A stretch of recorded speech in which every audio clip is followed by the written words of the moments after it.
The All-Father did not belong in this galaxy, yet the Force itself reached across the void and pulled him through.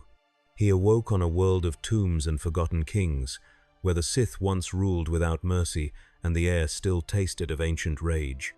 Within hours, a Dark Lord found him, a philosopher of pain who believed strength could only be forged through endless betrayal. Odin had seen empires fall before. He had watched his own sons burn under the weight of prophecy. But here, in a galaxy divided between light and shadow, he carried a truth both orders had forgotten: that power without wisdom is just another word for ruin. Could a god from a dead universe teach the Force what balance truly means, or would he become just another legend buried beneath the sand? The storm came first. It descended upon Moraband's barren surface like the wrath of forgotten gods, tearing through rust-colored canyons and ancient tombs with winds that howled in frequencies no living throat could produce. Lightning split the sky in jagged ribbons of violet and gold, colors that had no place in this dead world's palette. The Force itself trembled, rippling outward from a single point of impact where the atmosphere had torn open like parchment held too close to flame. In the depths of the Valley of the Dark Lords, statues carved from obsidian millennia ago cracked along invisible seams.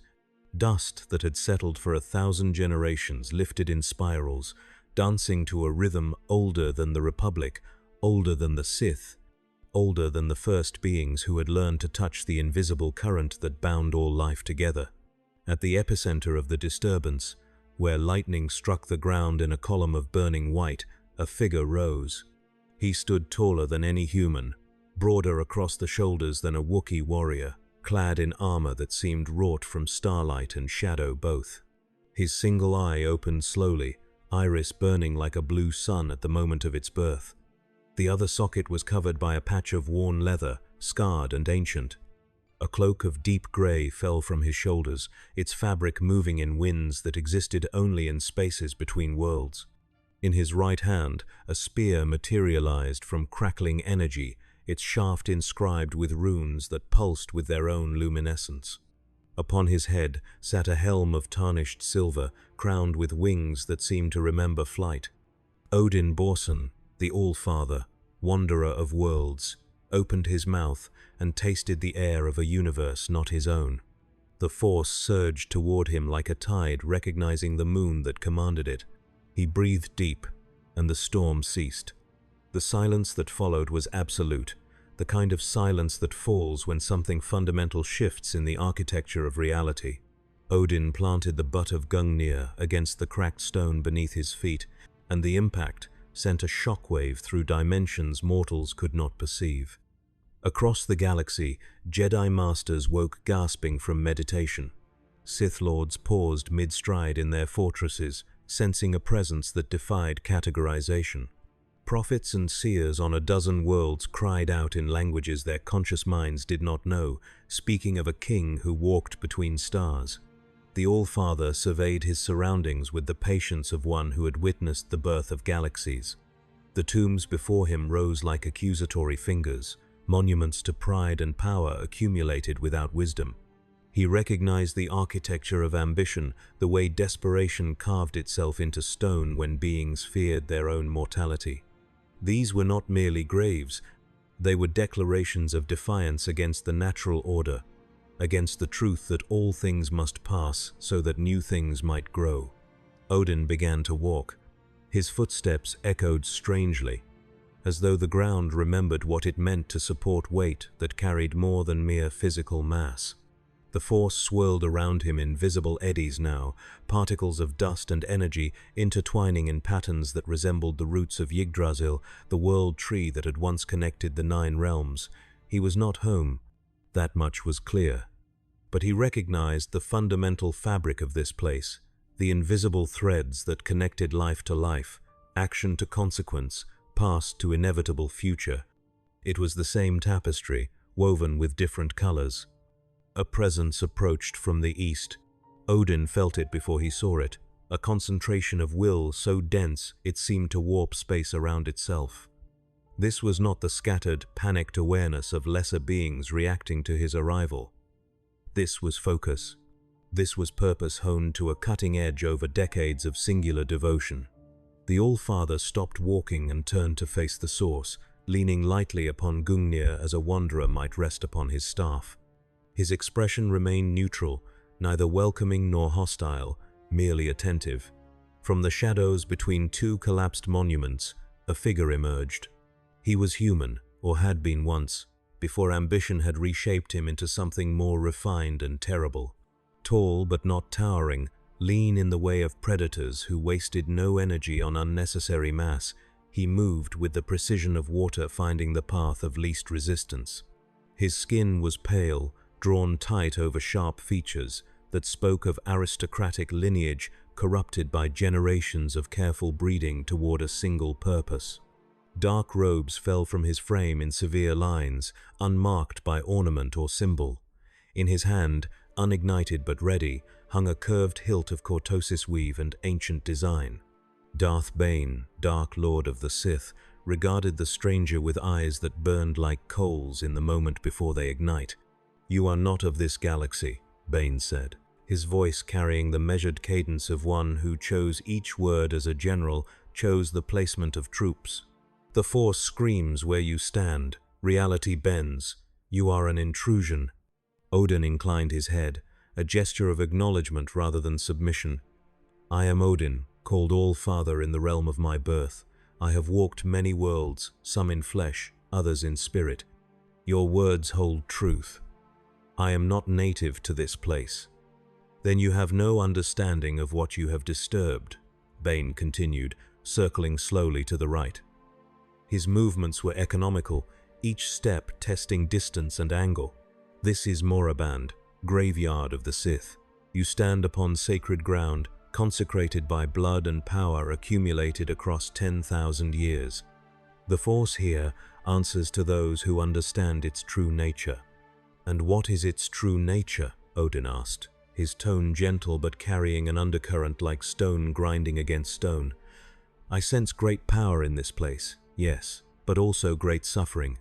The two seem inseparable in your understanding." Bane's expression shifted, a flicker of something that might have been surprise or recognition. Few beings challenged his philosophy directly. Fewer still did so with such calm certainty. Suffering is the crucible. Power is refined through conflict, concentrated through the elimination of weakness.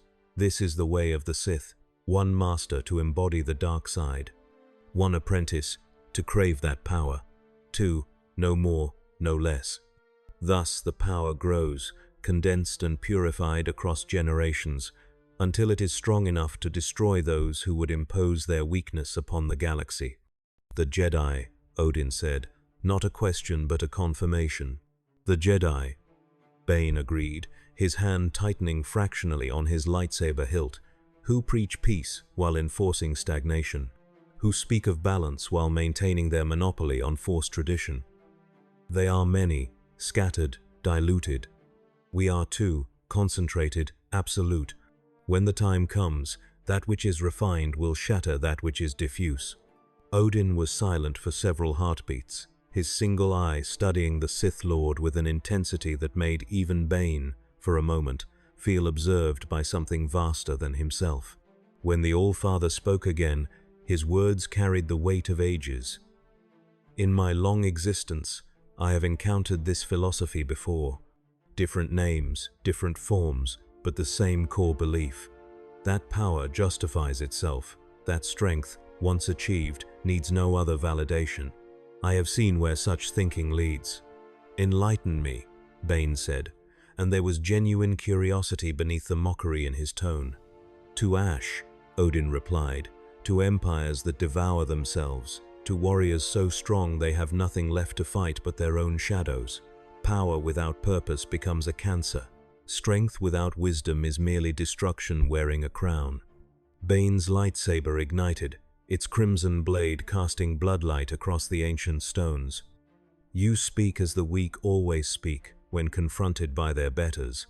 Philosophy is the refuge of those too afraid to seize what they desire.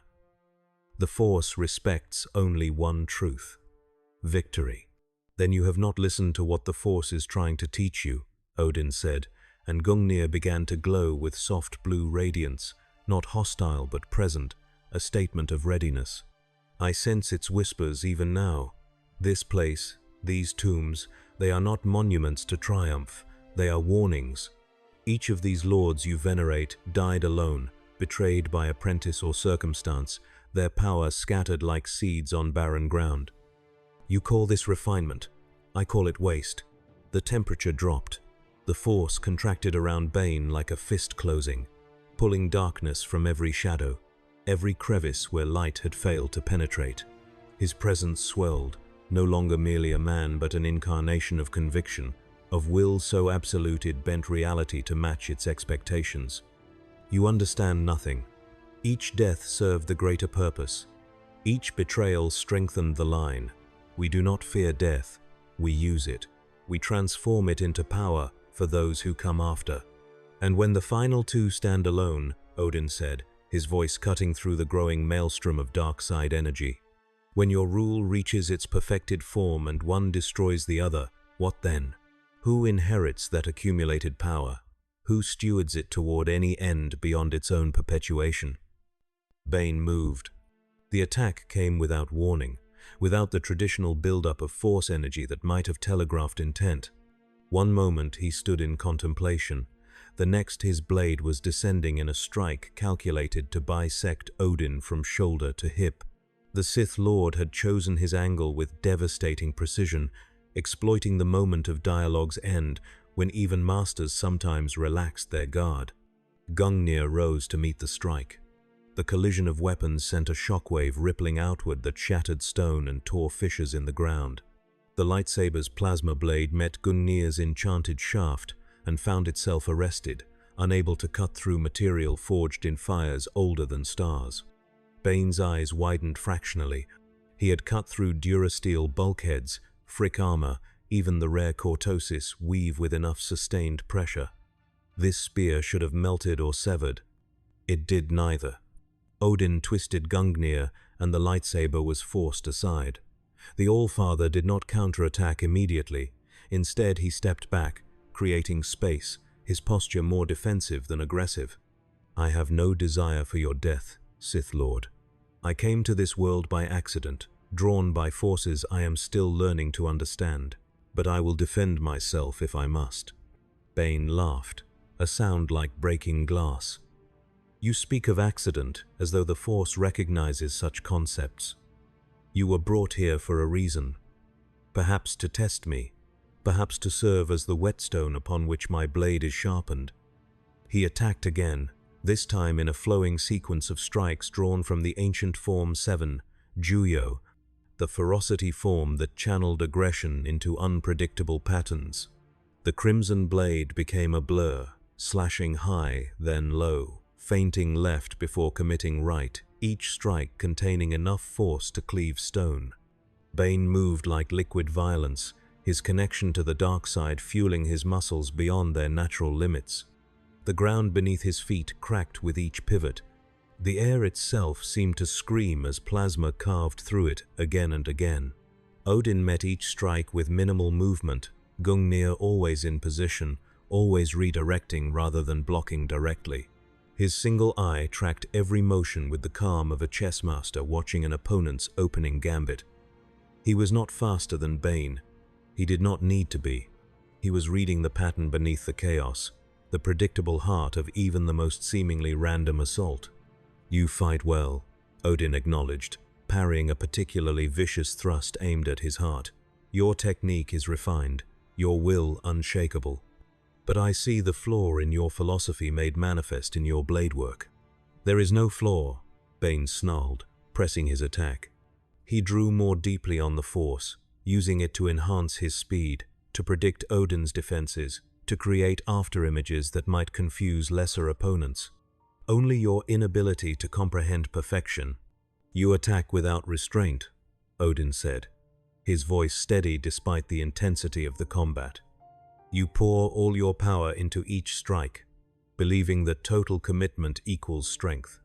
But true mastery knows when to hold back, when to conserve, when the next battle matters more than the current victory. Bane disengaged suddenly, leaping backward 15 feet to land in a crouch atop a fallen monument. His breathing was controlled but audible now, the first sign that even his force-enhanced endurance had limits. Odin had not moved from his position, had not pursued, had barely broken a sweat. The disparity was subtle but present, a hairline fracture in Bane's assumption of superiority. "You are strong," Bane admitted, his tactical mind already recalibrating. "Stronger than you should be. That weapon of yours, it is no ordinary metal. And your connection to the Force, it is different. Not light, not dark, but something else. Something old. I do not draw upon your Force as you understand it," Odin said, willing to offer information if it led to understanding rather than further conflict. "My power comes from different sources, though I recognize kinship between them. I sense the current you call the Force. It is similar to the Odin Force I command, to the fundamental energies that sustained Asgard. Perhaps all realities share certain principles, expressed through different metaphors." Bane's mind raced. This was an opportunity disguised as a threat.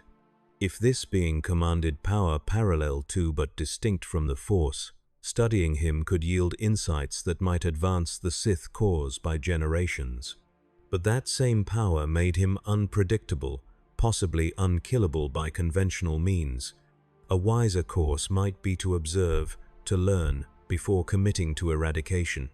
"You claim no allegiance to the Jedi," Bane said, making it a statement that invited confirmation. "I do not know them," Odin replied. "I have been in this reality mere minutes. But I sense them now that you have spoken of them, scattered points of light across vast darkness. They seem sincere in their devotion, if perhaps rigid in their doctrine." "They are fools," Bane said flatly. "They serve a republic that is corrupt and complacent. They have forgotten that the Force is not gentle. It is a storm that demands respect, not meditation and passive acceptance. The dark side is honest. It takes what it wants. It transforms weakness into strength through trial. The Jedi preach balance but enforce their own vision of order." Odin considered this, leaning once more upon Gungnir. "I have ruled, Sith Lord. For millennia, I governed Asgard, commanded armies, made decisions that shaped the fate of worlds. I understand the temptation you describe, the belief that with enough power, one can impose a better order upon chaos. But I learned, at great cost, that power hoarded becomes poison. That wisdom lies not in accumulation, but in knowing when to let go." "You speak of surrender," Bane said, disgust coloring his tone. "I speak of stewardship," Odin corrected. "A king who never relinquishes his throne creates no successors, only slaves waiting for liberation. A warrior who never lowers his sword has no hands free to build. You say your rule of two refines power across generations, but I ask you, toward what end? When is the power sufficient? When does accumulation become purpose itself, rather than means to purpose?" The question hung in the air between them, carried on winds that had returned to their natural patterns now that the initial storm of Odin's arrival had passed. In the distance, something howled, a creature native to Moraband's wastes, perhaps drawn by the disturbance. The sound was lonely, a reminder that this world had been abandoned by life, left to spirits and memories. Bane deactivated his lightsaber, though his hand remained near the hilt. "You speak as though you have answers. Very well. You have earned that much through your combat prowess. Tell me, Allfather, what is the alternative? The Jedi would have us serve without ambition, suppress our desires, pretend that attachment and passion are weaknesses rather than sources of strength. If the Sith way is flawed, as you claim, what path do you offer?" Odin's expression grew distant, as though he looked through Bane to something far away in space or time or possibility. "In Asgard, we told stories, legends of heroes and monsters, of creation and ending. One tale spoke of Ragnarok, the twilight of the gods, a prophecy that foretold the death of all things, including myself. For ages, I sought to prevent it, to accumulate enough power and knowledge to change fate itself. I sacrificed much in pursuit of this goal. My eye, my relationships, the trust of my children. He paused, and genuine pain crossed his ancient features. And in the end, I learned that fate cannot be fought with force alone, that some endings are necessary for new beginnings. That true immortality lies not in refusing to die, but in what one leaves behind. I failed my sons by trying to control their destinies rather than preparing them to forge their own. Bane absorbed this, his mind examining each word for tactical advantage or philosophical trap. You admit failure, yet you stand here, alive, having crossed between realities. Your sacrifice bought you something, perhaps not what you intended, but survival nonetheless. How is this different from the Sith path? We too sacrifice, endure pain, transform loss into power. The difference, Odin said, and his voice carried the weight of genuine sorrow, is that my sacrifice was meant to preserve others, not to elevate myself.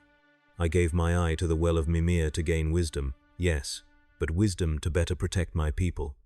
I hung upon Yggdrasil for 9 days to learn the runes, but that knowledge was shared, not hoarded. You speak of sacrifice, but you sacrifice others to your ambition. You call it refinement. I call it the logic of the parasite, consuming host after host until nothing remains. The force swirled between them, neither light nor dark, but questioning, present in a way it had not been moments before.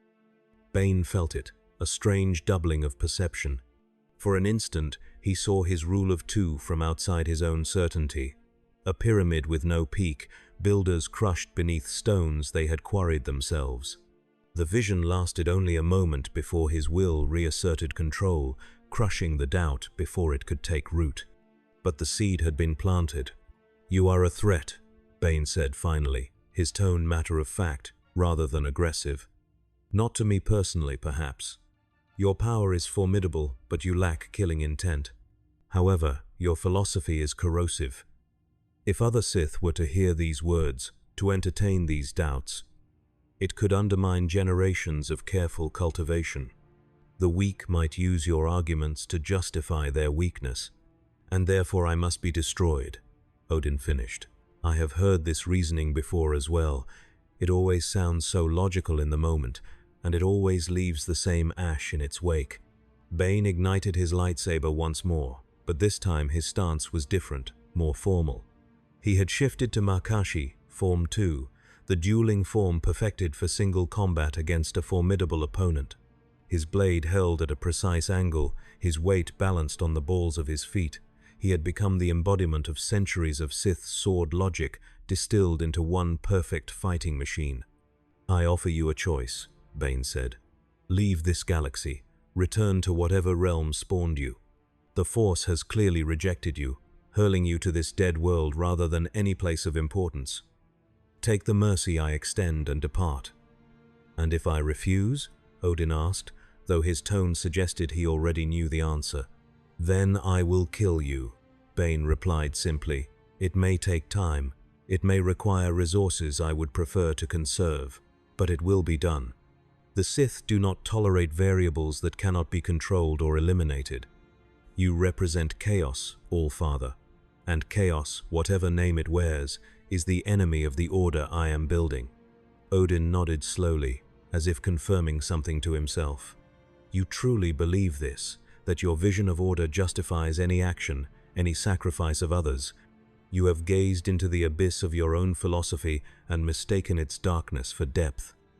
He straightened, and though he did not grow physically larger, his presence seemed to expand, filling the space between monuments with something that made even the force-saturated atmosphere of Moraband feel thin by comparison. I cannot leave yet, Odin said, and now his voice carried harmonics that resonated in frequencies beyond hearing. I do not know the mechanism of my arrival, and until I understand it, departure may be impossible. More than that, I have stood upon this world's surface for mere minutes, and I have encountered you. A being of immense will and power dedicated to a philosophy that will poison this entire galaxy if left unchallenged. Perhaps that is no accident. Perhaps the force you speak of, or the Norns who weave fate in my own cosmos, have placed me here for a purpose.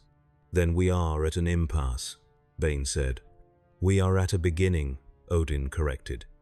You need not die today, Darth Bane, but you must be shown a truth you have spent your life denying. That power without responsibility is merely theft from the future. That victory without vision is just another word for disaster delayed. Bane attacked. This time, there was no testing, no probing for weakness. He drew upon the full reservoir of dark side energy accumulated in Moraband's desecrated earth, pulling it through his body like a conduit channels electricity. His speed doubled, then tripled, his form blurring as he closed the distance in a heartbeat.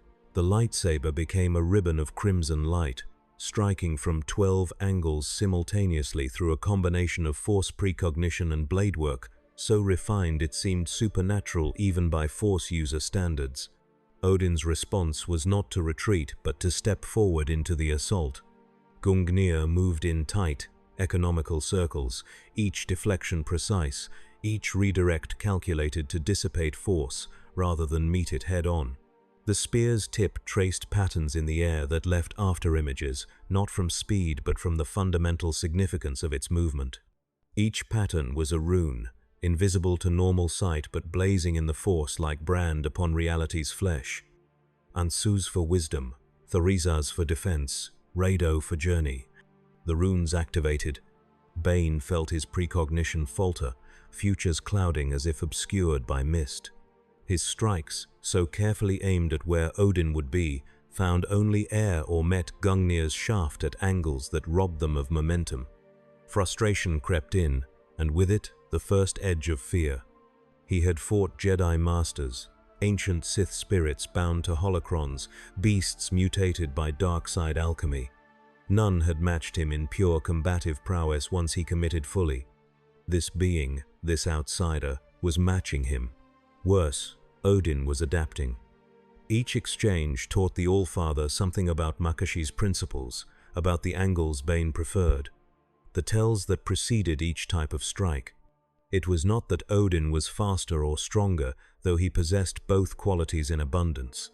It was that he learned with terrifying efficiency, compiling data across millennia of combat experience from countless realms and applying it to this new challenge in real time. Bane shifted tactics abruptly, disengaging from melee to thrust out his left hand. Lightning erupted from his fingertips, violet-white forks of destructive energy drawn from the dark side's most violent expressions. The bolts arced across the space between combatants, seeking flesh, seeking connection, seeking to stop the heart or boil the brain, or simply cook the target alive within their own armor. Odin raised Gungnir vertically before him, and the lightning struck the spear's tip. For a moment, the energy coursed around the weapon, seeking a path to ground through its wielder.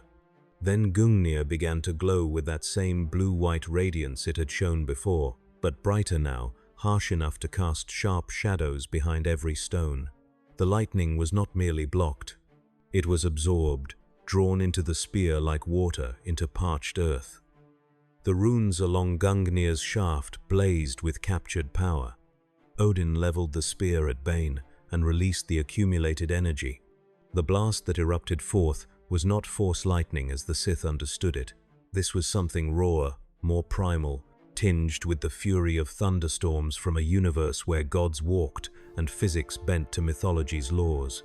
It struck Bane in the chest before he could raise a force barrier, lifting him off his feet and hurling him backward into the facade of a tomb. Stone cracked, ancient carvings shattered. The Sith Lord hit hard enough to crater the wall, dust and debris raining down around him. For several seconds, Bane did not move. Then, with visible effort, he pushed himself upright. His robes were scorched, smoking in places. Blood ran from his nose and the corner of his mouth, but his eyes burned with undiminished ferocity, perhaps even increased intensity. Pain, to the Sith, was merely another form of fuel. Injury was proof of life, of stakes worth fighting for. Good, Bane rasped, his voice rough but steady. You are not merely an oddity. You are a challenge worthy of the name. He extended both hands toward the ruins surrounding them, and the force obeyed. Massive stone blocks, some weighing several tons, tore free from ancient foundations. Dust swirled into coherence, forming into projectiles sharp as blades. The very ground beneath Odin's feet began to crack and heave as Bane applied pressure from beneath, attempting to destabilize his opponent's footing while simultaneously launching a barrage from above and all sides. Odin spun Gungnir above his head in a circle, and wind answered.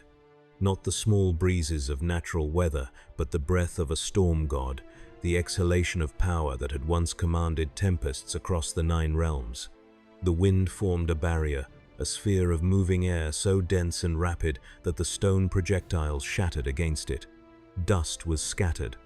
The ground's upheaval was smoothed by pressure from above that counteracted pressure from below. And Odin began to chant. The words were Old Norse, not basic, a language that had no native speakers in this galaxy. Yet the Force responded to them as if recognizing a dialect of its own fundamental grammar.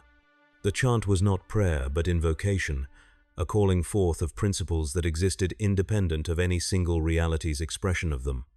Courage, honor, sacrifice, wisdom, not as abstract concepts but as forces unto themselves, as real as gravity, as inexorable as entropy. The air between Odin and Bane began to shimmer. The Sith Lord felt something he had not experienced in years: uncertainty. The Force was behaving erratically in this being's presence, not fighting against him directly but becoming unpredictable, responding to laws Bane did not know. It was as if 2 different rule sets were attempting to occupy the same space, creating interference patterns that defied conventional Force manipulation. Bane made a decision. He could not defeat this opponent through direct confrontation. Not here, not now, not without resources he had cached elsewhere. Retreat was not failure. Retreat was strategic recalibration. He had learned what he needed to know. Odin was immensely powerful, resistant to conventional Force attacks, and philosophically opposed to everything the Sith represented. That made him a priority target, but one requiring careful planning. "This is not ended," Bane said, gathering the Force around himself in preparation for a departure technique. "You have won this encounter, Allfather, but only because I choose to preserve my strength for battles that matter. When next we meet, I will be prepared for your tricks." "I have no tricks," Odin said, lowering Gungnir. "Only truth spoken plainly. You need not be my enemy, Darth Bane. You could be so much more than what your philosophy allows." "I am exactly what I was meant to be," Bane replied. "The culmination of Sith evolution, the architect of our ultimate victory. Your pity is wasted on me." The Force contracted around Bane like a fist. And then he was gone, not through any visible means of transportation, but through a technique few Sith and fewer Jedi ever mastered. The ability to fold space through sheer will, translating oneself across vast distances in an instant. The Valley of the Dark Lords fell silent in his absence, only the wind and the settling dust marking where the confrontation had occurred. Odin remained standing for a long moment, his eye closed, his breathing deep and measured. The encounter had cost him less than it might appear, but it had confirmed suspicions about this reality that troubled him. The Force, as these people called it, was powerful and pervasive, but it had been divided against itself. Light and dark, Jedi and Sith, locked in a cycle of conflict that seemed to feed itself across generations. It was a wound in reality's fabric, and like all wounds left untended, it had festered. He opened his eye and gazed at the tombs surrounding him. How many beings had died clinging to power, convinced that one more victory, one more accumulation of strength, would finally grant them the immortality or satisfaction they craved? How many had achieved their goals only to find the achievement hollow, the cost greater than any possible reward? Too many. Always too many. Odin began walking again, not toward any particular destination but following a pull he felt through the Force or through something adjacent to it. The pull led him away from the Valley of the Dark Lords, across broken terrain where nothing grew and few creatures could survive. The moons of Moraband were rising now, casting multiple shadows that gave the landscape an eerie, overlapping quality. Each step seemed to carry him further than it should, as if space itself contracted before his passage. After what might have been an hour or a day, time feeling uncertain in this desolate place, Odin came upon something unexpected, a structure that was not a tomb. It was smaller than the monuments in the valley, barely more than a shrine, but its architecture was different. Where the tombs proclaimed dominance and defiance of death, this structure whispered of something else. Contemplation, perhaps, or regret. Odin approached cautiously, extending his awareness before him. The Force signature here was old but not malevolent, sad rather than angry. He passed through a doorway worn smooth by wind and time, entering a chamber lit by phosphorescent fungi clinging to the walls. In the center of the room stood a pedestal, and upon the pedestal rested a holocron unlike those crafted by the Sith. It was tetrahedron-shaped, its surfaces translucent amber rather than the crimson or black favored by dark-siders. As Odin drew near, it activated without his touch, projecting the image of a woman into the air above it.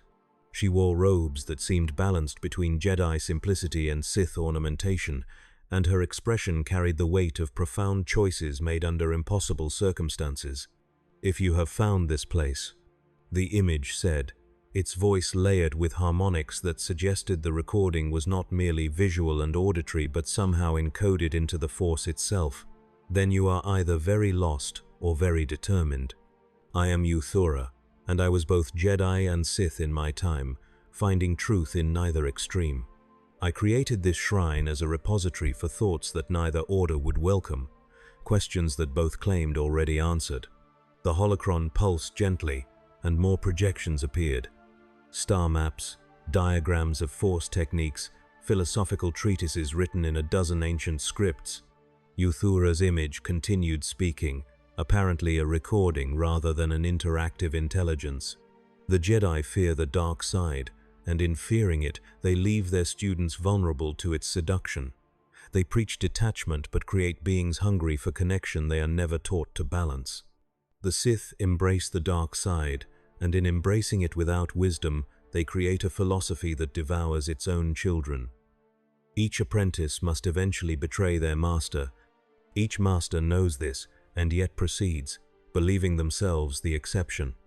Odin listened intently, his hand tightening slightly on Gungnir. This woman had seen what he was seeing, had recognized the pattern that neither side seemed willing or able to acknowledge. "I believe," Yuthura's recording said, "that the Force itself mourns this division, that it seeks always to return to balance, but we who wield it impose our structures upon it, our fears and ambitions, our need to categorize and control. Light and dark are not enemies by nature, they are complements, necessary halves of a complete whole.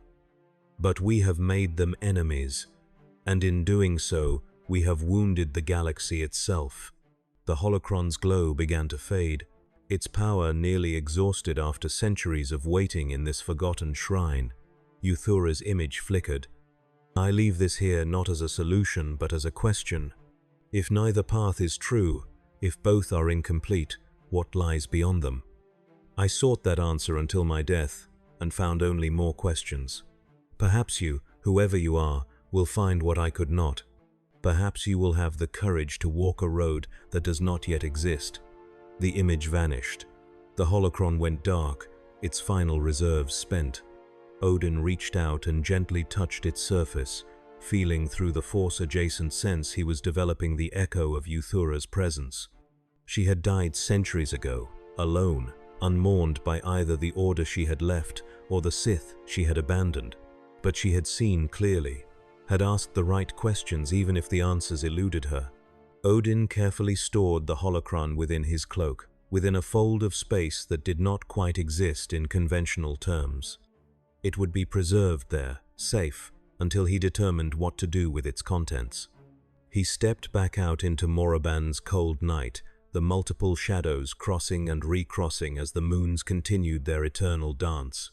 The Force whispered to him, not in words but in impressions, currents moving, converging, preparing for conflict. Bane had not fled in defeat. He had retreated to gather allies, resources, to bring the full weight of Sith philosophy to bear upon this intrusion. The All-Father represented something the dark side could not tolerate, an alternative that suggested their sacrifices had been unnecessary, their suffering self-imposed. Very well. If conflict was inevitable, Odin would meet it, but he would choose his ground and his manner carefully. He was not here to conquer or to impose his own will upon this galaxy. He was here, perhaps, to offer a mirror, to show these Force wielders what they had become in their absolute certainty, and to ask them gently but firmly, "Is this truly the best you can imagine?" The wind picked up, carrying scents from across Moraband's wasteland. Odin turned north, following an intuition that told him his next destination lay in that direction. He did not hurry. Time moved strangely for him now, stretched thin by the dissonance between his native reality and this one. Days might pass for others while he experienced hours, or vice versa.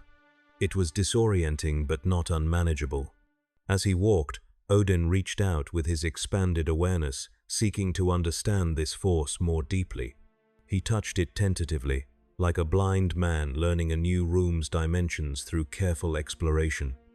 It was vast, far vaster than the Odin force that had been his to command in Asgard.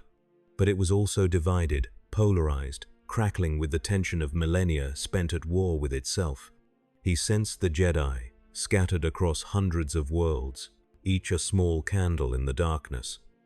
Their intentions seemed genuine, their devotion to peace and justice admirable, but he also sensed their rigidity, the way their code had calcified over generations into something that constrained as much as it guided. They had forgotten, if they ever knew, that rules were meant to serve life, not replace it. And he sensed the Sith, far fewer in number after Bane's culling, but so intensely concentrated that they burned like supernovae in the Force. Their passion was undeniable, their commitment to strength and victory absolute. But passion without compassion became cruelty, victory without purpose became an addiction. They had forgotten, if they ever knew, that power was meant to be used for something beyond its own accumulation. Both sides were incomplete, both were wounded. And the galaxy bled from a conflict neither could win because victory itself was impossible under the paradigm that had been established. The Jedi could not exterminate darkness, for it was part of the Force's nature. The Sith could not exterminate light, for it too was fundamental. So they fought, generation after generation, each convinced they alone saw truth. Odin had seen this before. In the eternal war between Asgard and Jotunheim, in the endless cycle of heroes and monsters, gods and primordial chaos. It was an old story, playing out in new contexts across infinite realities. And the resolution, when it came, was always the same. Someone had to choose differently. Someone had to step outside the cycle and offer a third option. Perhaps that was why he was here. The thought settled into his consciousness with the weight of purpose, not chosen but recognized. He had ruled, he had fought, he had sacrificed and schemed and built empires that outlasted mortal memory. And in the end, none of it had prevented Ragnarok. None of it had saved his sons from their fates. Power had not been enough. Wisdom had not been enough. But perhaps mercy, offered at the right moment, to the right person, might accomplish what force could not. Odin's path brought him to the base of a cliff face that stretched upward into darkness, too high for the moon's light to reveal its peak. At the base of the cliff was a cave, its mouth shaped by no natural process but carved deliberately in the form of an open mouth, as if the cliff itself were consuming those who entered. Dark side energy radiated from within, thick and cloying. The All-Father did not hesitate. He entered the cave. The passage descended at a steep angle, its walls smooth and cold. Bioluminescent organisms, mutated by prolonged exposure to dark side corruption, cast a sickly green light that made distance hard to judge. Odin's footsteps echoed strangely, each sound seeming to come from multiple directions at once, as if space inside the cave obeyed different geometries than the universe outside. After several minutes of descent, the passage opened into a vast chamber. The ceiling was lost in shadow high above. The walls were covered in inscriptions, not in basic or any language Odin recognized from this galaxy, but in symbols that predated modern civilization. Some of them reminded him of Yggdrasil's roots, the way they branched and interconnected. Others seemed to map relationships between concepts rather than describe things directly. In the center of the chamber stood an altar of black stone, and upon the altar lay a figure. Odin approached slowly, Gungnir held loosely, his single eye adjusting to the dim light. The figure was humanoid, roughly human-sized, but clearly not alive in any conventional sense. Its body was desiccated, preserved by the unique conditions of this place rather than true stasis. It wore armor that had once been magnificent, but now was corroded and damaged. Upon its brow sat a circlet of metal etched with Sith runes of dominion. This had been a Sith Lord, one of the ancient ones who had built the original empire before Bane's reformation. The Force signature clinging to the corpse was immense, but inert, like a nuclear reactor after its fuel had been spent. Odin reached out carefully, not touching but sensing, reading the echoes of life imprinted upon death. The Lord's name had been Copex, and he had fallen during the purge that established the rule of two. He had opposed Bane's vision, believing that the Sith's strength lay in numbers, in shared knowledge, in the synergy of many working toward a common goal. Bane had hunted him relentlessly, and in this cave, Kopech had made his final stand. He had fought well, killing dozens of Bane's followers, but in the end, he had faced Bane himself, and he had lost. But before death claimed him, Kopech had performed a final ritual, binding a fragment of his knowledge into the Force itself, anchoring it to this place. It was not a Force ghost, not quite. More like a recording, similar to what Euthura had created but far older, far more unstable. Odin felt the ritual's edges, its structure. It was activated by certain conditions, perhaps the presence of someone strong enough in the Force to serve as a vessel for Kopex's final message. The All-Father considered leaving, avoiding this complication. But something stayed his feet. Perhaps curiosity. Perhaps the recognition that every perspective, even that of the dead, might contain some fragment of wisdom. He placed his hand upon the altar. The ritual activated. Images flooded Odin's mind, not as vision but as direct experience. He felt Kopex's fury at Bane's betrayal, his conviction that the Sith's strength had always come from their numbers, their academies, their ability to teach and preserve knowledge across generations. He felt the agony of watching centuries of accumulated lore destroyed as Bane systematically dismantled the Sith Order, reducing it to a shadow of its former glory in the name of concentration and purity. And beneath the anger, Odin felt something else: fear. Copex had feared that Bane's rule of two would fail, that it was too fragile, too dependent on the survival of two specific individuals at any given time. A plague, an accident, an unexpected betrayal, any of these could end the Sith forever. The old way had been resilient, adaptable. Bane's way was elegant but brittle. The images faded, leaving Odin standing with his hands still on the altar, his breathing slightly elevated. Kopex's perspective had been limited, tainted by his own attachment to power and tradition. But his fear had been valid.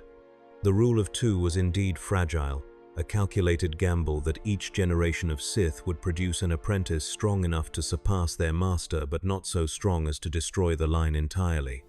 It was, Odin realized, another form of the same error. Copex had believed strength came from numbers. Bane believed it came from concentration. Neither had asked the question Euthura had posed: strength for what purpose? Power directed toward what end? Odin withdrew his hand from the altar and turned to leave the chamber. As he did, he heard something, so faint it might have been imagination. A whisper in the Force, Kopech's final thought echoing across the centuries. Beware the apprentice. The All-Father paused, passing the warning. Beware which apprentice? Bane's? Or was this a more general caution, a recognition that the rule of two contained within it the seeds of constant betrayal, of perpetual instability masked as order? He filed the warning away and continued his ascent back to the surface. When he emerged from the cave, he found that Moraband's long night had ended. A dim sun was rising, its light sickly and wan as it filtered through an atmosphere still contaminated by ancient weapons of mass destruction. The Valley of the Dark Lords was visible in the distance, monuments casting long shadows across the barren ground. Odin closed his eye and concentrated, not on the force directly, but on the fundamental resonances that existed beneath it. He was seeking a pattern, a frequency that matched his own nature. If this galaxy's fundamental energy was similar enough to the Odin force, there should be certain locations where the correspondence was strongest, places where he could draw upon his full power without distortion. After a moment, he sensed such a place. It was far from Moraband, on the other side of the galaxy, a world called Mortis, according to the fragmentary impressions he received through the force. The name meant nothing to him, but the signature was unmistakable. That was a nexus point, a location where reality's structure was thinner, more malleable. But before he could consider how to reach Mortis, Odin sensed something else. A shift in the force, sudden and violent, centered on a world designated in his borrowed awareness as Ambria. A battle was occurring there, or was about to occur, and one of the combatants was Bane. The Sith Lord had not wasted time. He had gone to his stronghold, gathered resources, and now was engaging someone. But who? Odin extended his perception, straining against the limitations of unfamiliarity with this galaxy's geography and force currents. He caught fleeting impressions, multiple force-sensitive presences, some aligned with light, others with dark, locked in chaotic combat. This was not a duel, but a battlefield. Odin made a decision. He had not sought involvement in this galaxy's conflicts, had offered Bane a chance to walk away from their confrontation. But if the Sith Lord was now attacking others, possibly innocent parties, the situation changed. Responsibility, once recognized, could not be ignored. The problem was distance. Ambria was light years away, and Odin possessed no starship, no knowledge of this galaxy's hyperspace routes. But he had crossed the void between realities. Surely crossing space within a single reality was a lesser challenge. He planted Gungnir firmly into Moraband's soil and began to chant. This was not the invocation he had used during combat with Bane. This was older, more fundamental, drawn from the deepest reserves of knowledge Mimir's well had granted him. He was not merely moving himself through space. He was bending space around himself, convincing reality that Moraband and Ambria occupied adjacent positions, that the distance between them was an error that needed correction. The force resisted at first, its patterns disrupted by this unconventional manipulation. But gradually, as Odin's will pressed against the resistance with the patience of stone wearing away water, the force began to accommodate. Perhaps it recognized kinship with the Odin force. Perhaps it was simply curious about this outsider who wielded power adjacent to its own. The air around Odin began to shimmer, then distort, space-time itself bending into configurations that hurt the eye to perceive. He did not disappear, nor did he travel in any conventional sense. Instead, the location he occupied changed, Moraband fading like mist, while Ambria solidified around him. When the distortion cleared, Odin stood upon a world of rocky plateaus and hardy vegetation, the air breathable but thin at this elevation. Below him, in a valley carved by some ancient river long since dried to dust, a battle raged. On one side fought perhaps 20 Force users in dark robes and armor, clearly Sith, or at least dark side aligned. They moved with practiced coordination, suggesting military training or at least extended time fighting together. At their head was Bane, his presence unmistakable, a black star around which the others orbited.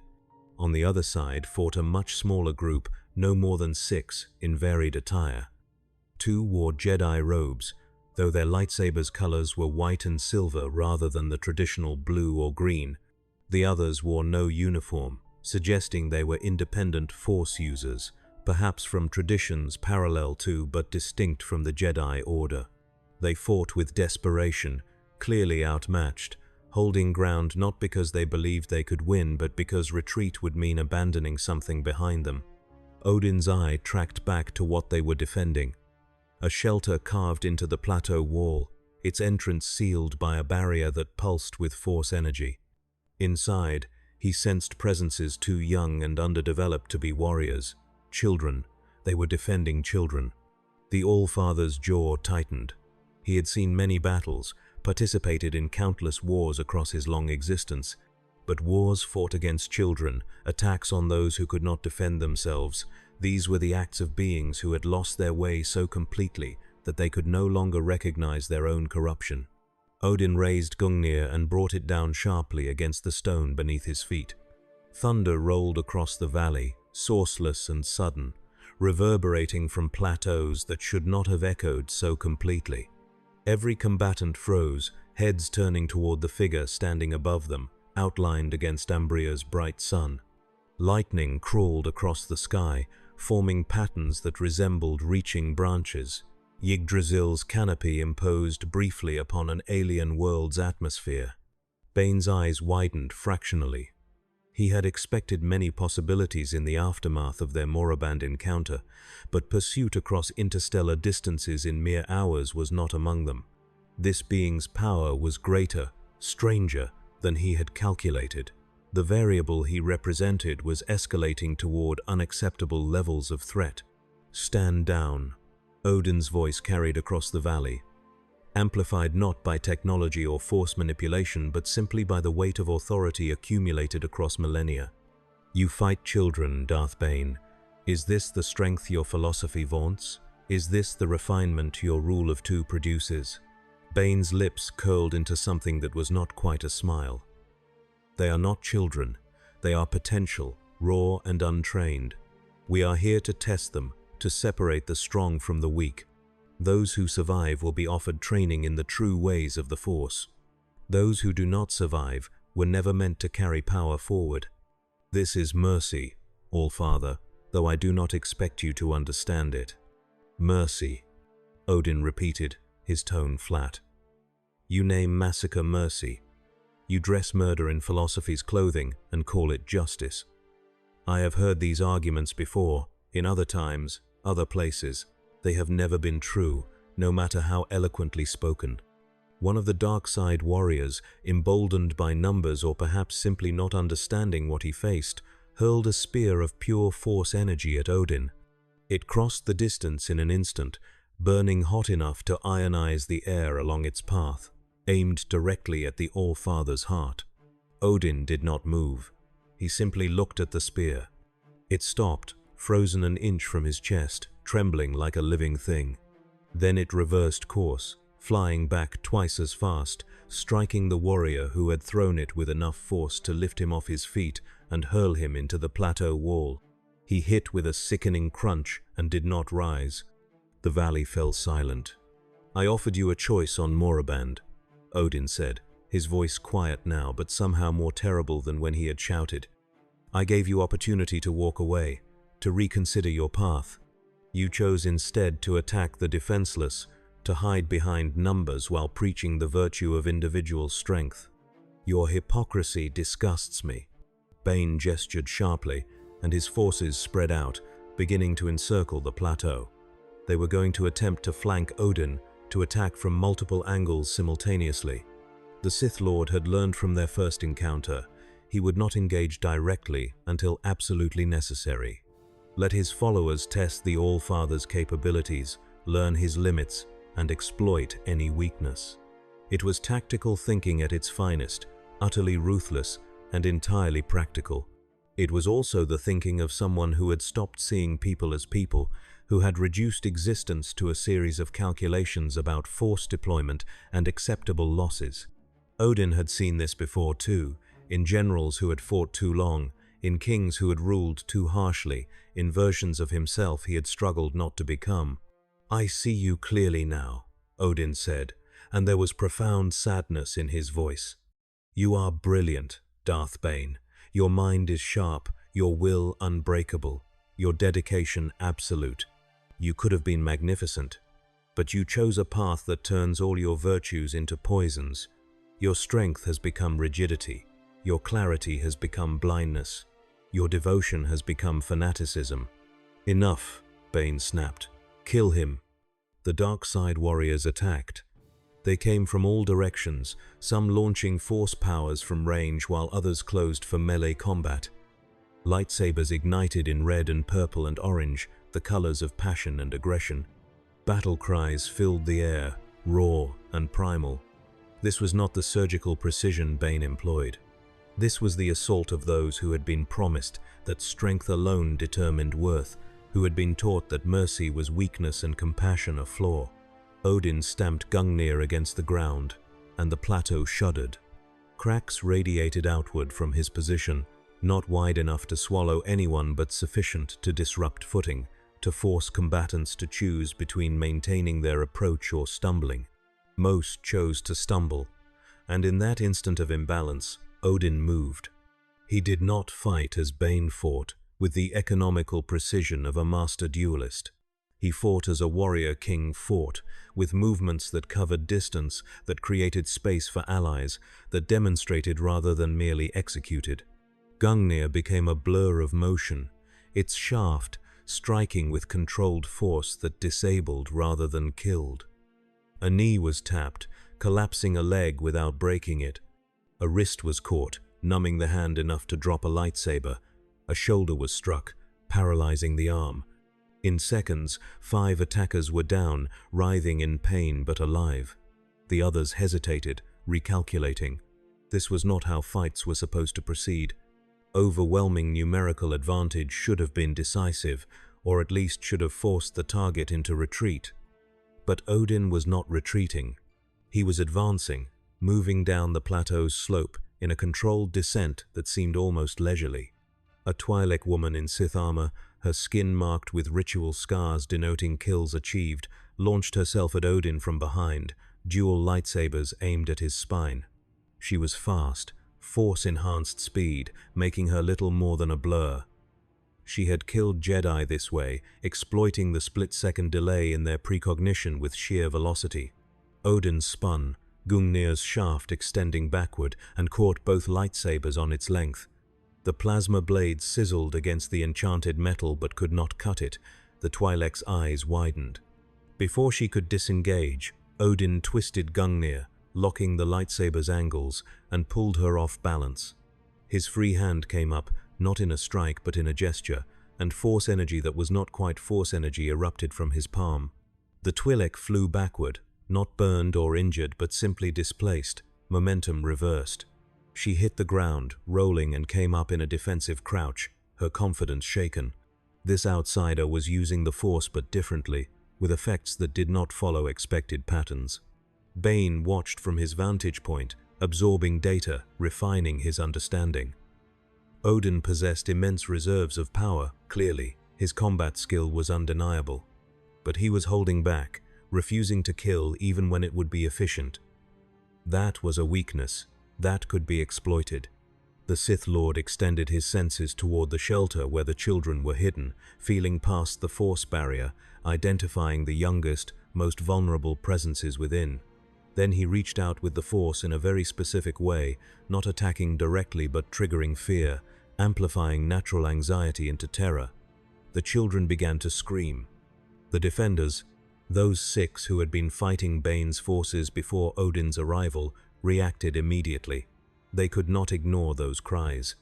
They turned their attention away from the battle, toward the shelter, preparing to reinforce the barrier or perhaps evacuate the children through some back passage. And in that instant of divided focus, Bane's warriors struck. 2 of the defenders went down immediately, not dead but grievously wounded. A Jedi with a white lightsaber lost his arm to a precise strike. An older woman in grey robes took a force blast to the chest that stopped her heart for several crucial seconds. Odin saw it all, saw Bane's strategy laid bare. The Sith Lord was using the defenders' compassion against them, exploiting their care for the innocent as a tactical weakness. It was clever. It was effective. It was monstrous. The All-Father's eye blazed with cold fire. He raised Gungnir high, and the sky answered. Storm clouds that had not existed moments before began to form, swirling into existence with unnatural speed. Thunder rolled continuously now, a drumbeat that resonated in the chest, in the bones, in the deep places where fear lived. Lightning began to strike, not randomly but with terrible purpose, each bolt targeting a dark side warrior. But the lightning did not kill. It paralyzed, overloading nervous systems, forcing muscles into spasm. One by one, Bane's followers collapsed, twitching but alive, removed from combat but not from existence.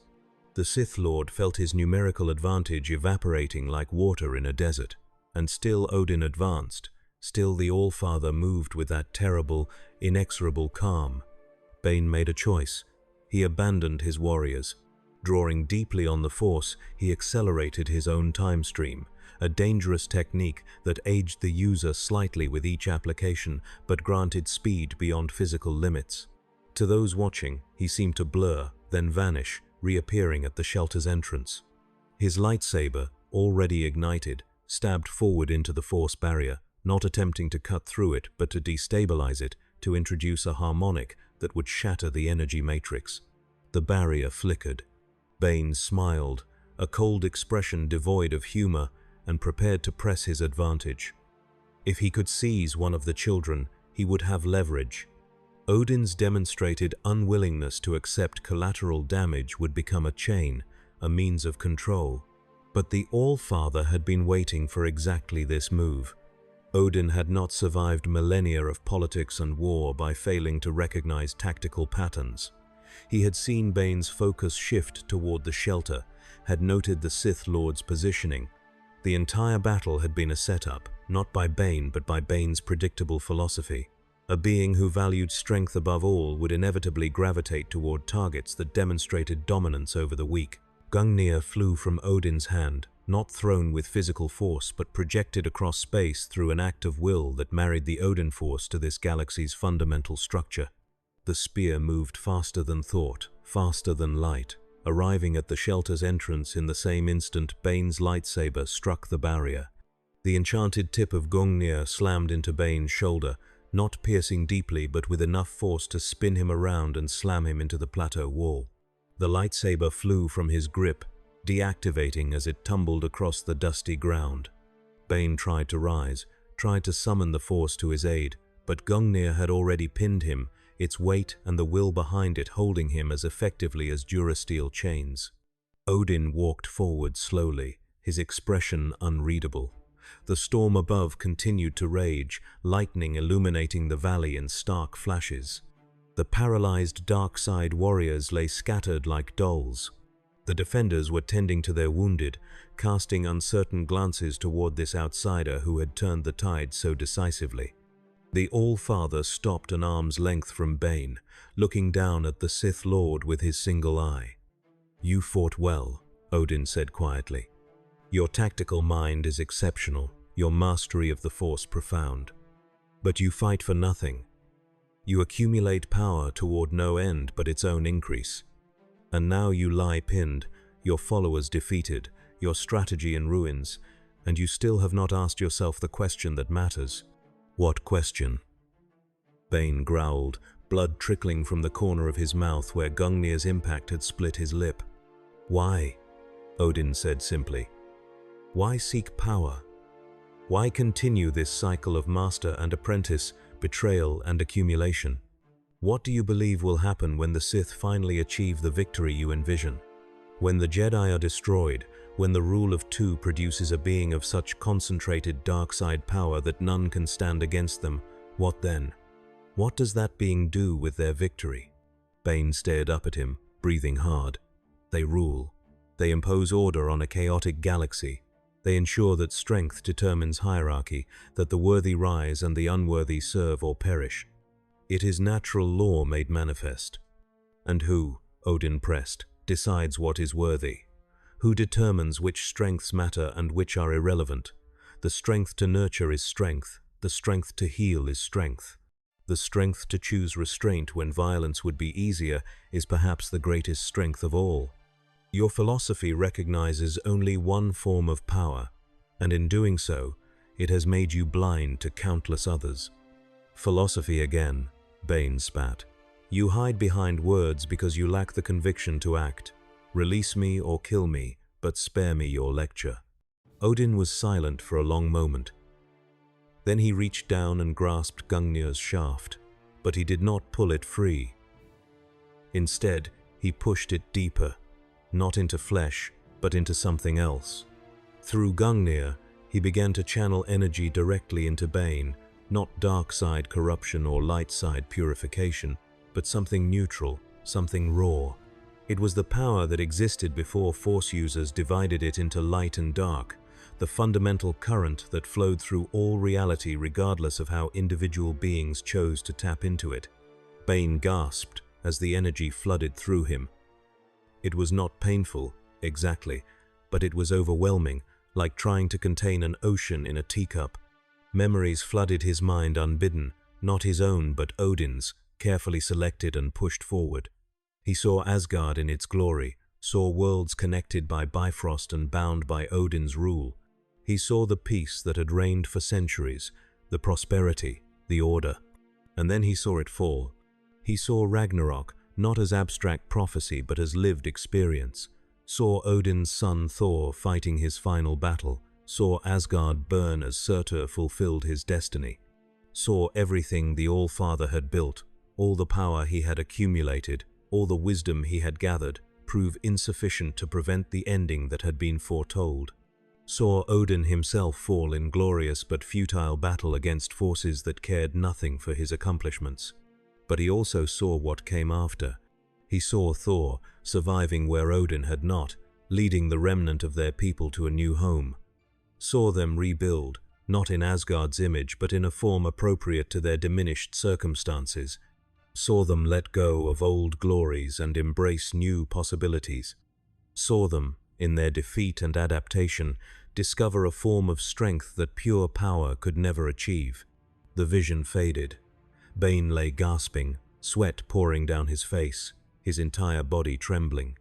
The force around him churned, agitated by what he had experienced.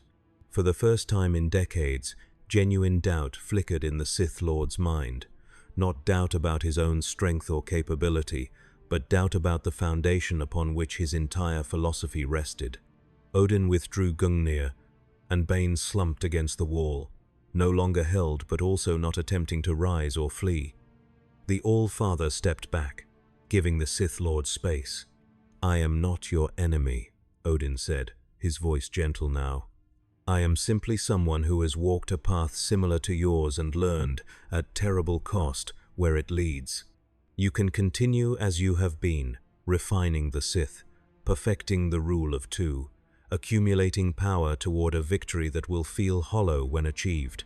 Or you can ask yourself whether there might be another way, a path that does not require the galaxy to bleed for generations while you pursue an ideal that may be fundamentally flawed." Bane looked up at him, and for a moment, something other than fanatical certainty showed in his eyes. "You ask me to abandon everything I have worked toward, everything I am." "No," Odin corrected. "I ask you to evolve, to recognize that strength can take many forms, that power serves best when tempered by wisdom, that true immortality comes not from dominating the future, but from preparing it to flourish without you. I ask you to be more than what you are, not less." The moment stretched, fragile and pregnant with possibility. Around them, the valley had fallen silent. The storm was dissipating, clouds breaking apart to reveal Ambria's bright sky. The defenders watched warily, uncertain whether to intervene or retreat. The paralyzed dark side warriors were beginning to stir, sensation returning to numbed limbs. Then Bane's expression hardened. The moment passed. Whatever door had opened fractionally in his mind slammed shut, conviction reasserting itself like iron filling a mold. "You are a fool," he said, climbing slowly to his feet. "A powerful fool, but a fool nonetheless. The Force has shown me my destiny. I will not abandon it because an outsider questions what he cannot understand." Odin nodded sadly, as if he had expected this answer, but hoped otherwise. Then our paths diverge here, Darth Bane. I will not hunt you across this galaxy, but neither will I allow you to harm the innocent unchallenged. When next we meet, you will find me standing between you and your prey, as many times as necessary, until you learn the lesson you refuse to hear. When next we meet, Bane replied, gathering the force around himself in preparation for departure, I will not make the mistake of underestimating you. I will bring power sufficient to end this interference permanently. He vanished, folding space as he had on Moraband, his remaining warriors dragging themselves to their feet and fleeing in his wake, limping into the rocks and disappearing through various routes of escape. The valley emptied of hostile presence in moments, leaving Odin alone with the 6 defenders and the shelter full of frightened children. One of the Jedi, a woman with silver hair and a white lightsaber, approached cautiously. Her name, Odin sensed through the Force, was Salana, and she was old by human standards, her face lined with decades of choices made under difficult circumstances. You saved us, she said simply. We owe you our lives, all of us. You owe me nothing, Odin replied, leaning on Gungnir. I acted as any being of conscience should act when confronted with such injustice. Tell me, why did Darth Bane attack this place? What value do these children hold that warranted such aggression? Salana's expression grew pained. They are Force-sensitive, all of them. Orphans from worlds that have fallen into chaos in the wake of recent conflicts. We, the Guardians of the Light, are not Jedi, but we follow similar principles. We gather such children when we can, offering them training and protection. Bane has been hunting Force-sensitive youth for years, testing them, as he said, seeking apprentices or killing those who refuse his teachings. A farm, Odin said, disgust coloring his tone. He cultivates Force-sensitives like crops, harvesting those who meet his standards, discarding the rest. Yes. Another defender confirmed, a scarred man missing his right eye, creating an odd moment of kinship between them. The Jedi do not know the full extent of it. They believe the Sith extinct, destroyed 1,000 years ago after the last Great War. They do not realize Bane's reformation persists, that the rule of 2 continues in shadow. Odin absorbed this, the strategic picture clarifying. Bane was not merely perpetuating Sith philosophy. He was building toward something, a long-term plan that might take centuries to fruition but which he pursued with absolute dedication. The rule of 2 required careful selection of apprentices, and Bane was ensuring a wide pool of candidates through these brutal cullings. Where are the Jedi? Odin asked. Why do you Guardians operate independently? Salana's lips pressed into a thin line. The Jedi Council grows insular, focused on maintaining the Republic's stability rather than confronting darkness wherever it appears. They question our methods, claim we draw too close to the dark side by engaging it directly rather than avoiding it. We were asked to rejoin the Order or cease our activities. We chose to continue our mission. So you stand alone, Odin said, protecting those the official Guardians will not, fighting battles the Council would prefer to ignore. I am familiar with this pattern. Bureaucracy and righteousness rarely coexist comfortably. Will you stay? Salana asked, hope flickering in her eyes. With you among us, we could expand our reach, protect more children, perhaps even confront Bane directly rather than fleeing his attacks. Odin considered the offer seriously. It was tempting. These Guardians seemed genuine in their convictions, their actions aligned with their stated principles. But he sensed complications beneath the surface. Some of the Guardians carried darkness within them, not corruption exactly, but unresolved trauma, anger held too long. They walked a dangerous line, and his presence might tip them over an edge they did not realize they approached. I cannot join you, Odin said finally. My path must remain independent, at least until I understand why I was brought to this galaxy and what role I am meant to play. But I can offer you aid. He reached into the fold of space where he had stored Euthura's holocron and withdrew it, the amber crystal pulsing gently in the sunlight. This contains the teachings of one who walked between light and dark, finding wisdom in neither extreme. Study it carefully. It may help you maintain the balance you seek. Solana accepted the holocron with reverent hands, sensing its significance if not its specific contents. Thank you, All-Father. May the Force guide your steps, and may you find the wisdom to guide others, Odin replied. He turned to leave, then paused. A warning. The Jedi Council's disinterest in your mission may not be mere bureaucratic blindness. If they know Bane survived and yet do not act, there may be deeper reasons. Politics, perhaps, or fear of reigniting a war they believe ended. Do not assume incompetence where calculation might explain their choices. With that, Odin began to walk, leaving the plateau and the Guardians behind. He needed solitude, space to process what he had learned and experienced. The confrontation with Bane had revealed much about this galaxy's Force wielders, their philosophies, their conflicts. But it had also raised questions. The Jedi believed themselves guardians of peace and justice, yet they ignored threats they found inconvenient. The Sith preached strength and evolution, yet their system cannibalized itself endlessly. The Guardians of the Light tried to walk a middle path, but they did so without guidance, making up doctrine as circumstances demanded. All three groups were incomplete, each possessing fragments of truth but unable or unwilling to synthesize a more complete understanding. Odin walked for hours, his feet carrying him across Ambria's varied terrain without conscious direction. He was meditating in motion, allowing his subconscious to process the wealth of information while his conscious mind remained quiet, receptive. This was an old technique, one he had used countless times when facing problems too complex for direct analysis. As the second sun of Ambria's binary system began to set, casting long purple shadows across the landscape, Odin felt a pull. It was similar to what he had sensed on Moraband, but stronger now, more insistent. The Force was guiding him, or perhaps he had finally learned to hear its voice clearly enough to recognize its suggestions. The pull led him toward a region of Ambria that maps would have labeled as uninhabited, a wasteland where even the hardy vegetation of the plateau could not grow. He found a ship there, crashed and half buried in sand. It was ancient, its design predating anything Odin had seen in his brief time in this galaxy. The hull was scored with blast marks and the weathering of centuries, maybe millennia, yet something within it still powered on, a faint energy signature pulsing in a regular rhythm.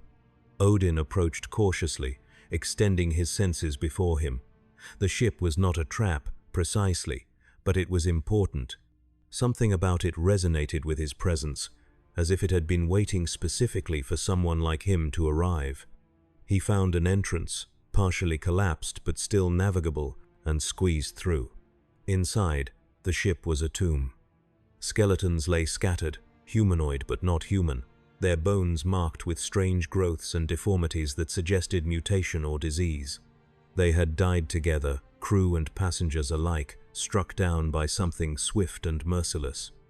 Odin moved through the wreckage respectfully, acknowledging the dead even as he searched for what had called to him. In what had been the ship's bridge, he found it, a device, roughly spherical, mounted in a cradle of crystalline structures. It was still active, its surface covered in flowing symbols that shifted and changed, never repeating the same pattern. The Force swirled around it with unusual intensity, drawn to it yet unable to affect it directly. Odin recognized what this was, or rather what it reminded him of. In Asgard's vaults had been kept artifacts from the time before, objects that predated even the Asgardians, left behind by elder races who had walked the cosmos when it was young. Those artifacts had possessed certain qualities. They influenced reality in fundamental ways. They could not be destroyed by conventional means, and they responded only to beings of sufficient power or understanding. This device had those same qualities. He reached out, not physically but with his will, touching the device through the Force and through the Odin Force simultaneously. It responded instantly, the flowing symbols stabilizing, forming coherent patterns. Images appeared in the air above the sphere, not projections but windows into other times and places. He saw the galaxy as it had been millions of years ago, before the Jedi or Sith, before the Republic or any government. He saw three beings of immense power, their forms humanoid but clearly not bound by mortality's limitations. They called themselves the Ones, and they claimed stewardship over the Force itself, maintaining balance between light and dark. He saw them create Mortis, the nexus point he had sensed earlier. Mortis existed outside normal space-time, a realm where the Force was concentrated to impossible density, where the physical laws that governed the rest of the galaxy applied only loosely, if at all. The Ones had withdrawn there, removing themselves from the galaxy's affairs, but continuing to influence events through subtle manipulation of the Force itself. Then he saw the Ones' failure. A war between the siblings, between the daughter who embodied the light and the son who embodied the dark, with the father desperately trying to maintain balance between them. The war had ended in stalemate and exile, the family broken, their grand experiment in stewardship abandoned. And without the Ones to maintain active balance, the Force had begun to polarize. Light and dark, which had always been present but in dynamic equilibrium, started to separate, to crystallize into opposing forces that could not easily coexist. The Jedi arose in the vacuum, claiming to serve the light. The Sith arose in opposition, embracing the dark, and the cycle of conflict that now consumed the galaxy was born. The visions faded. The device went dormant, its purpose fulfilled. Odin stood in silence, processing what he had witnessed. The Force's division was not natural. It was a wound, a trauma, the result of stewards abandoning their responsibility. Light and dark had made war upon each other for millennia, and all the suffering that resulted could be traced back to that original failure. But the Ones had attempted direct control, imposing their will upon the Force from a position of assumed authority. And that approach had failed, had led to the very conflict it was meant to prevent. So direct intervention, simply replacing one set of controllers with another, would not solve the underlying problem. What then? Odin looked down at the skeletal remains scattered around the bridge. These beings had died carrying this message, this record of the One's failure. Perhaps they had been servants, or students, or simply the last witnesses to a cosmic tragedy. They had preserved this knowledge through the eons, waiting for someone who might understand its significance. The All-Father understood. He understood too well. The cycle he saw playing out in this galaxy was the same cycle he had witnessed in the Nine Realms, in Asgard's relationship with the other worlds. Power accumulated at the center, imposing order through force of will, breeding resentment in those controlled. Eventually, resistance arose, chaos challenged order, and the cycle began anew. Unless someone, somewhere, found the courage to break it by choosing differently. Not by conquering, not by controlling, by teaching, by exemplifying, by demonstrating that power could be used in service of something greater than itself. Odin left the ship and stood beneath Ambria's stars. They were different stars than those that had hung above Asgard, constellations he did not recognize, forming patterns he could not interpret. But they were beautiful nonetheless, and eternal, and utterly indifferent to the small dramas playing out on the worlds beneath them. The Force whispered to him, clearer now that he had seen the visions, clearer now that he understood its pain. It was asking him, in its own wordless way, for help, not to control it, not to divide it further, but to show its users that division was not necessary, that light and dark could exist within a single being without destroying them. That balance was not weakness but the hardest and most necessary form of strength. Could he do this? Could he, an outsider from a dead universe, teach this galaxy's Force wielders lessons they had spent millennia refusing to learn? Odin did not know, but he knew he had to try, because that was what responsibility meant, acting even when success was uncertain, especially when success was uncertain. The easy path was to leave, to wash his hands of this galaxy's problems, to focus on finding a way home. The right path was to stay, to engage, to offer what wisdom he possessed even knowing it might be rejected. He had failed his sons by trying to control their destinies. Perhaps he could honor their memory by helping others find their own paths, by offering guidance without imposing will. The decision made, Odin felt something shift in the Force, a recognition, perhaps, or simply the galaxy itself acknowledging that a variable had committed to a course of action. Either way, the pull toward Mortis intensified. That was his next destination. If the ones or their remnants still existed there, he needed to understand what they had attempted and why it had failed. Their mistakes could illuminate his own path forward. But first, he needed rest. Even the Allfather had limits, and he had expended significant energy in the confrontations with Bane and the space-folding journeys across light years. Odin found a cave in a nearby hillside, one that showed signs of previous habitation but was currently empty. He entered, cast a simple ward at the entrance that would alert him to approaches, and allowed himself to sink into meditation.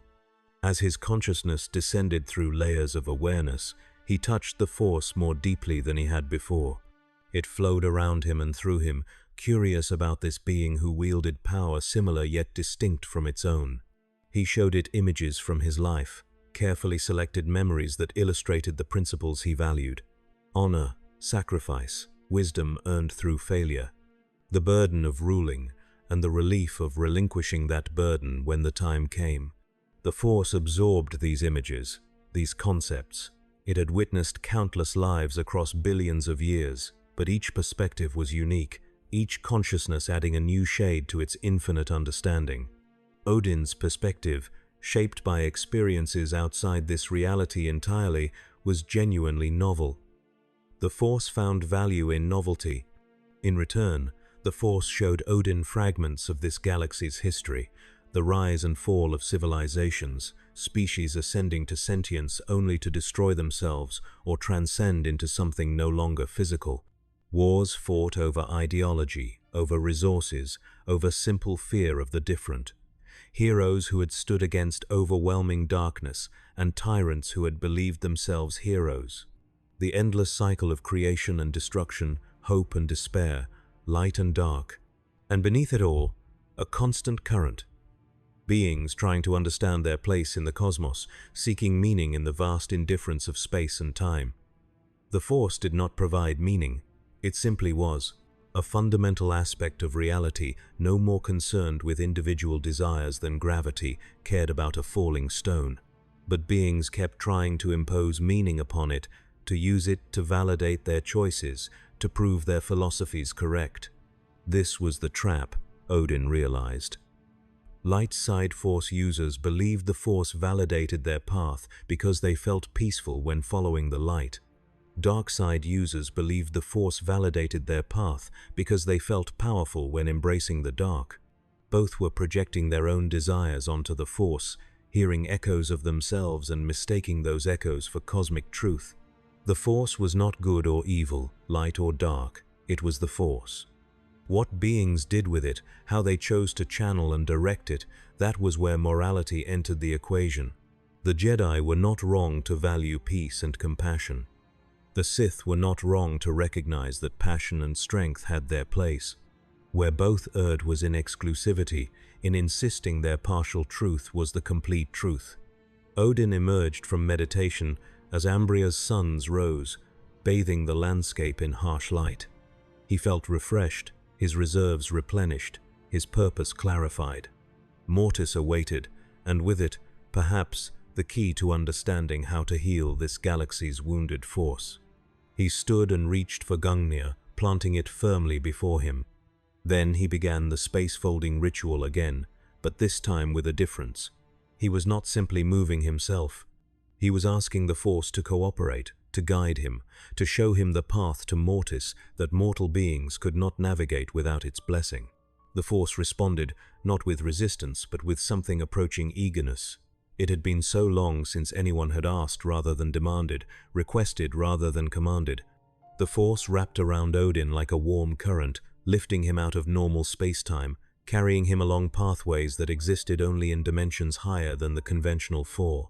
The journey took no time, and all time simultaneously. Odin experienced every light year crossed as both instant and eternity, seeing the galaxy spread beneath him like a tapestry, threads of light connecting world to world, life to life, past to future. He saw the pattern whole for the first time, understood the staggering complexity of forces and choices that had shaped this cosmos over billions of years. And he saw where he fit into that pattern, a knot, a discontinuity, a thread from another tapestry woven temporarily into this one. His presence was disrupting the pattern, yes, but disruption was not inherently negative. Sometimes patterns needed disrupting, especially patterns that had become self-reinforcing loops of suffering. When Odin's awareness returned fully to his body, he found himself standing on a surface that was not quite stone and not quite metal, glowing faintly with internal luminescence. The sky above was impossible, showing day and night simultaneously, stars visible against blue background, moons that should not coexist occupying the same space. This was Mortis, a realm where physical laws were suggestions rather than commands. Before him rose a structure of breathtaking beauty, organic and architectural at once, grown rather than built. Its lines flowed like water frozen in stone, graceful curves and sharp angles existing in harmony. At its entrance stood a figure, tall and slender, glowing with soft radiance. She was the daughter, embodiment of the light side, last survivor of the Ones. Her form appeared human female, but something in her proportions suggested vast age, power that had forgotten its origins. Her eyes, when they focused on Odin, held curiosity and wariness in equal measure. "You are not of this galaxy," she said, her voice resonating in harmonics that human vocal cords could not produce. "Yet you walk, Mortis, which should be impossible for outsiders. The Force brought you here. Why?" "I do not entirely know," Odin admitted, leaning on Gungnir. "I came seeking understanding. I have witnessed your galaxy's wound, the division between light and dark. I learned of the Ones and their failure to maintain balance. I hope to find wisdom here, or at least perspective on challenges I now face." The daughter was silent for a long moment, studying him with senses that read more than physical appearance. She saw his history written in the Force's memory, saw Asgard's glory and fall, saw the burden of millennia carried in his posture. And she saw something else, something that gave her pause. "You are like my father," she said quietly. Burdened by the impossible responsibility of maintaining order, worn down by the weight of choices that always leave someone suffering. "He died here, you know, trying to stop my brother's rebellion, trying to prevent the family's collapse. He failed. All fathers fail their children eventually," Odin replied, pain flickering across his face. "The question is whether we fail by trying to control them or by abandoning them to face challenges alone. Your father chose the former, yes? He tried to impose balance," the daughter confirmed. "Tried to force my brother and I to coexist peacefully, despite our fundamental opposition. When we refused, when we each insisted on the supremacy of our nature, he attempted to contain us, to bind us to his will. It destroyed our family and, ultimately, him. And now you remain alone," Odin said, "guardian of a realm no one visits, keeper of a balance that exists only in isolation from the galaxy it was meant to serve. Forgive my bluntness, but what good is light that illuminates nothing? What purpose does your guardianship serve if it impacts no one?" The daughter's radiance flickered, pain crossing her features. "You speak as my brother once did, questioning, challenging. But where he concluded that active opposition was required, that dark must conquer light to end the stalemate, what do you propose? That I abandon Mortis, rejoin a galaxy that has forgotten the Ones, attempt to restore a balance that no one wants? I propose," Odin said carefully, "that you consider whether balance maintained through separation is true balance at all. Light and dark exist in every being, in every moment. The Jedi try to purge darkness from themselves, the Sith try to purge light. Both mutilate themselves in service of impossible purity. What if the answer is not purity but integration? Not choosing light or dark but accepting both, channeling both toward constructive ends?" "Heresy," the daughter breathed. But there was no condemnation in her tone, only wonder. The Jedi would name you Sith for suggesting such things. The Sith would call you weak for not embracing darkness fully. Both would reject your teaching. Most would, Odin agreed. But not all. There are always those who sense the incompleteness of their tradition's doctrines, who hunger for deeper understanding. The guardians of the light I encountered, they walk the edge already, balancing between extremes even if they lack a coherent philosophy to guide them. Others exist throughout your galaxy. Force sensitives who do not fit neatly into Jedi or Sith categories. They are the seeds from which a new understanding might grow. The daughter descended the steps leading from her sanctuary's entrance, approaching Odin with movements that seemed to transcend normal walking, as if she glided along probability rather than ground. She stopped an arm's length away, studying him with intensity that would have been uncomfortable from a lesser being. "You ask me to leave Mortis, to abandon my vigil," she said, "to return to a galaxy I withdrew from millennia ago, to teach concepts that my existence embodies but which I have never articulated. You ask for revolution, All-Father, wrapped in the language of wisdom. I ask you to be more than symbol," Odin countered. "More than light incarnate standing in opposition to your brother's darkness. You accuse me of asking for revolution. But what I truly ask is for evolution. For growth. For the courage to change when change is needed, even if it means surrendering comfortable certainty." "And if I refuse?" the daughter asked. "If I choose to remain here, maintaining Mortis as memorial to what the ones attempted?" "Then I will attempt alone what should be done together," Odin said simply. "But the task will be harder, the message less complete. I can speak of balance from experience, from having struggled with my own darkness and learned, painfully, to integrate it rather than deny it. But you are balance made manifest, light that knows darkness intimately, because your brother was its incarnation. Your testimony would carry weight mine cannot." The daughter turned away, gazing out across Mortis's impossible landscape. In the distance, structures that defied perspective rose and fell, present and absent simultaneously. This was her kingdom, her prison, her responsibility. To leave it would be to abandon the last connection to her father's vision, to admit that the One's great experiment had failed not just operationally but philosophically. But had it not already failed? What good was maintaining Mortis if the galaxy it was meant to serve tore itself apart outside these boundaries? "My brother still lives," the daughter said abruptly. "The sun, embodiment of darkness, was not destroyed in our final confrontation. He was banished, cast out from Mortis, but he endures somewhere in the galaxy. If I leave, if I lower the barriers that contain his influence, he may seize the opportunity to wreak havoc unchecked. Then we must find him," Odin said, "and offer him the same choice I offer you. Not to purge his darkness, but to balance it with light, to accept that he too is incomplete, that strength comes from integration rather than dominance." "He will never accept," the daughter said with absolute certainty. "The sun is pride incarnate, conviction distilled to its purest form. He believes darkness superior, corruption virtuous, power its own justification. He has believed this since before your universe existed." "Then he and Darth Bane will have much to discuss," Odin replied, dry humor entering his tone. "Birds of a feather, as the saying goes. But beliefs, even ancient ones, can change when confronted with reality's stubbornness. I have changed mine, at great cost. You are considering changing yours now.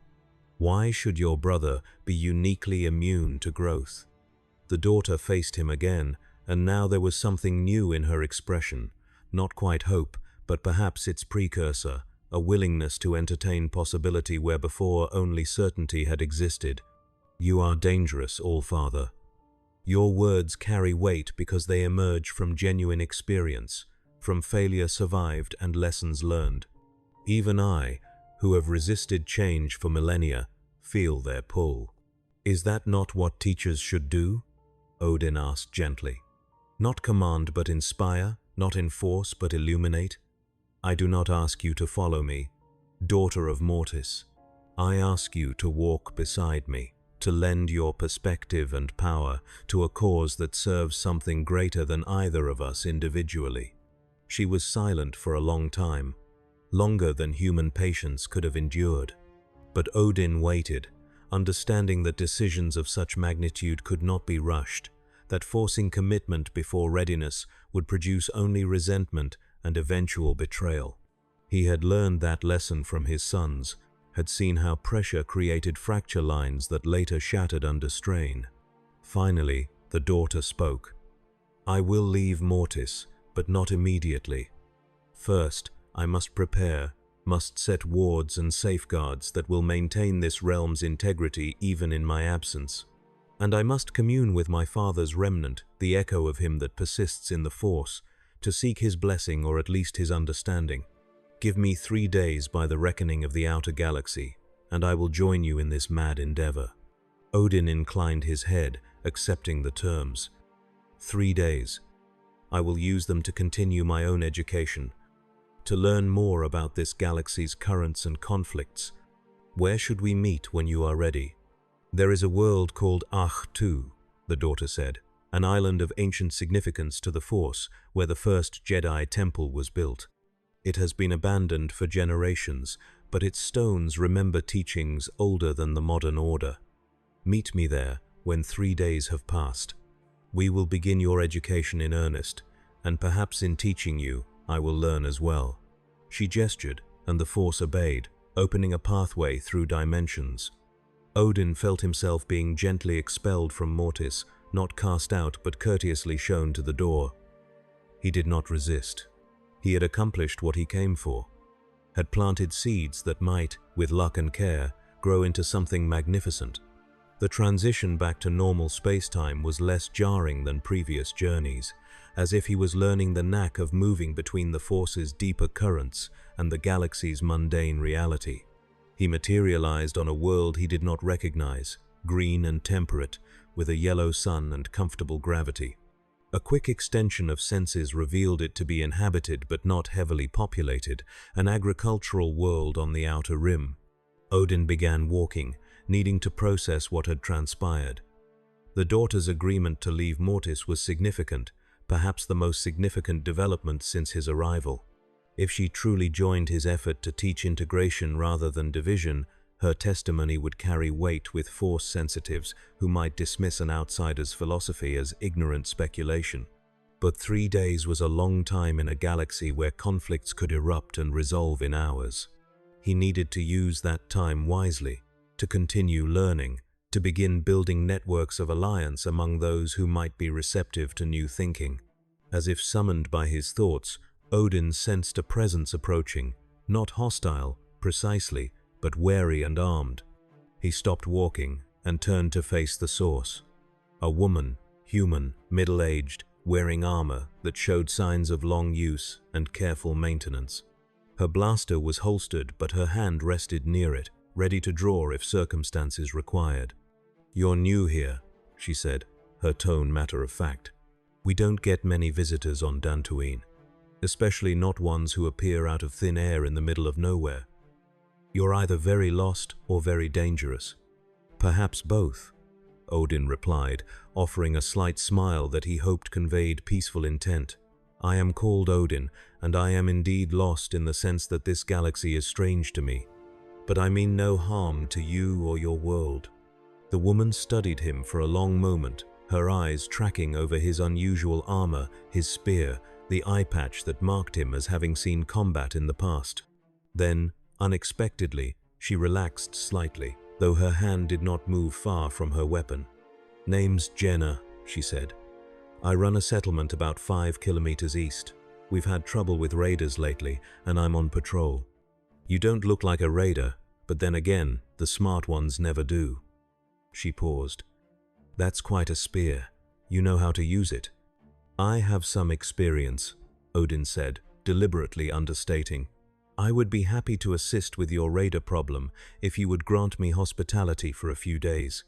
I find myself in need of rest and perspective before continuing my journey." Jenna's eyes narrowed. "Just like that? You offer to fight for people you just met, asking nothing in return but a place to sleep? Either you're a saint, or there's an angle I'm not seeing.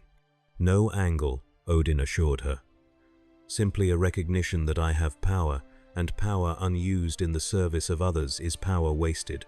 If your settlement is threatened, and I can help, then helping is the right action regardless of any benefit it brings me. The woman laughed, short and sharp. You definitely aren't from around here. That kind of thinking went out of fashion in this sector decades ago. Everyone's got an angle, everyone's working towards something. Altruism is for people rich enough to afford it.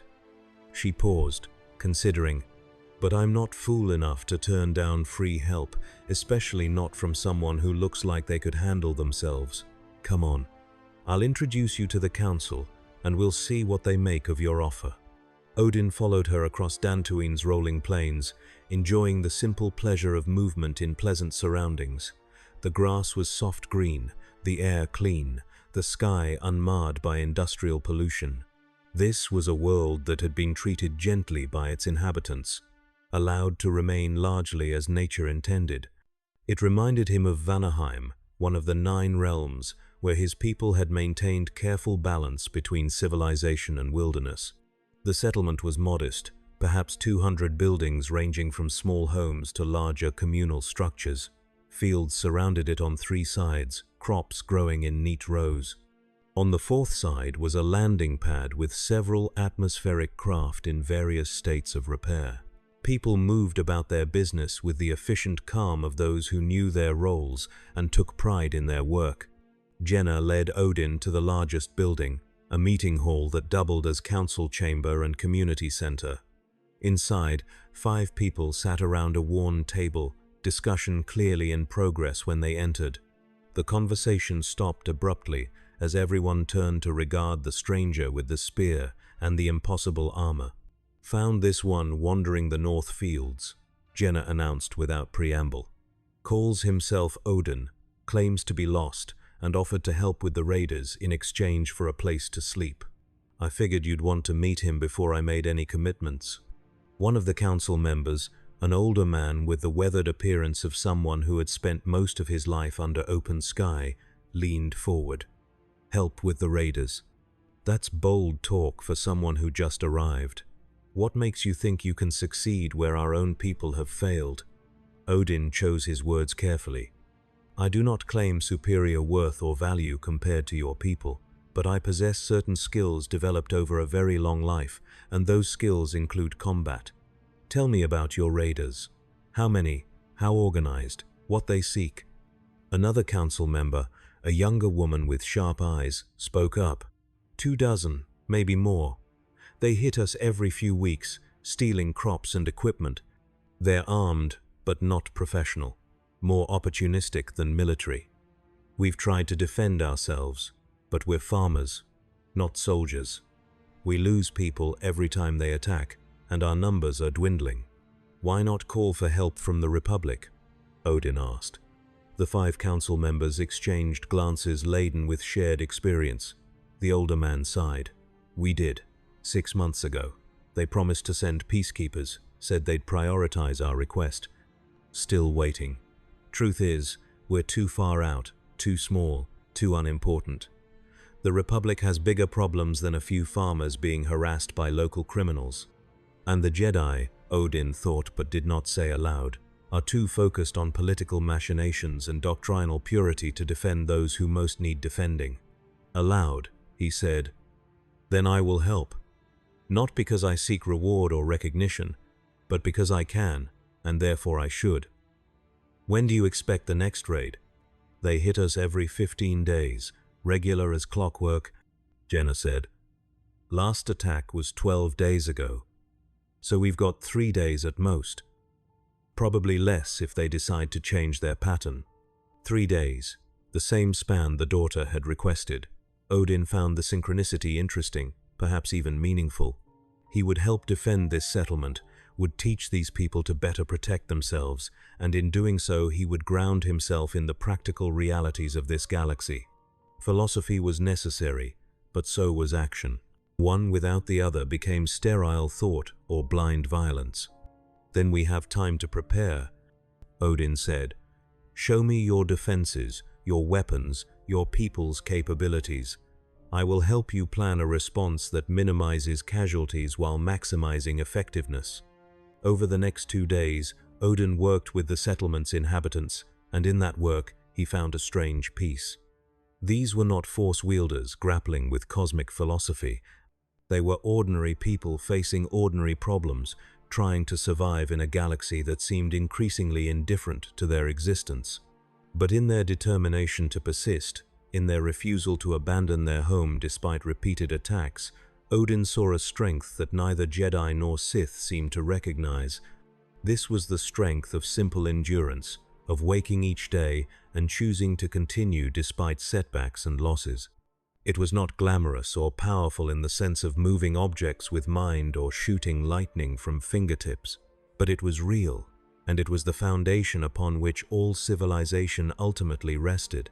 He taught them tactics, how to use terrain to advantage, how to coordinate defenses, how to make attackers pay for every meter they advanced. He taught them to use fear as a tool, to create uncertainty in their enemies' minds about what resistance they would face. And he taught them something the Jedi would have approved of and the Sith would have mocked. He taught them to offer their attackers one chance to leave in peace before violence commenced. "Why give them the option?" one of the younger defenders asked. "They've hurt us, killed our people. Don't they deserve whatever we can do to them?"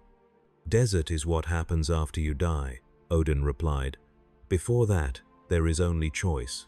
If they choose to leave when offered the chance, you gain security without bloodshed. If they choose to continue their attack, you gain moral certainty that your response is justified. Either outcome is preferable to fighting without having exhausted alternatives." The young man looked skeptical but nodded, accepting the teaching if not entirely believing it. That was enough. Seeds planted in doubt sometimes grew stronger than those planted in certainty, their roots forced to dig deep to find purchase.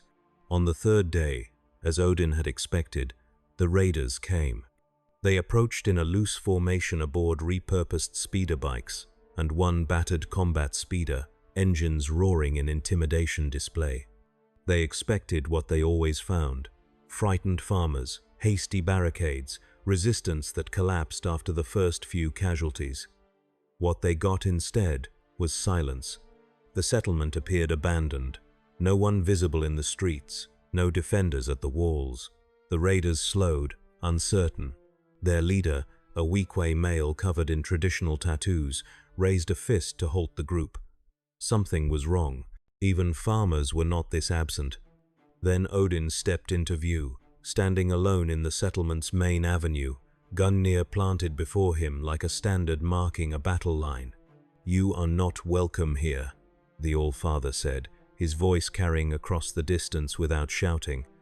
"I give you this one chance. Leave now, and no harm will come to you. Continue your attack, and you will face consequences you do not anticipate." The Weequay leader laughed, the sound harsh and mocking. "One old man with a stick, that's what they've hired to stop us? We'll add your head to our trophies and burn this settlement to ash." "I have given warning," Odin said quietly. "What follows is your choice." The raiders attacked. They opened with blaster fire, 24 weapons unleashing bolts of coherent energy toward the figure standing alone. Odin raised Gungnir, and the spear blazed with blue-white light. The blaster bolts struck an invisible barrier 2 meters before reaching him, dissipating harmlessly, their energy absorbed and redirected into the ground. Before the raiders could adjust their tactics, Odin acted. He stamped Gungnir against the street, and the ground beneath the raiders erupted. Not violently enough to kill, but sufficient to throw them from their vehicles, to scatter their formation, to introduce chaos where there had been coordination. Speeder bikes crashed into each other. The combat speeder's pilot lost control, the vehicle skidding sideways and tipping over. And from the buildings surrounding the avenue, the settlers opened fire. They did not possess military-grade weapons or exceptional skill, but they had position, preparation, and surprise.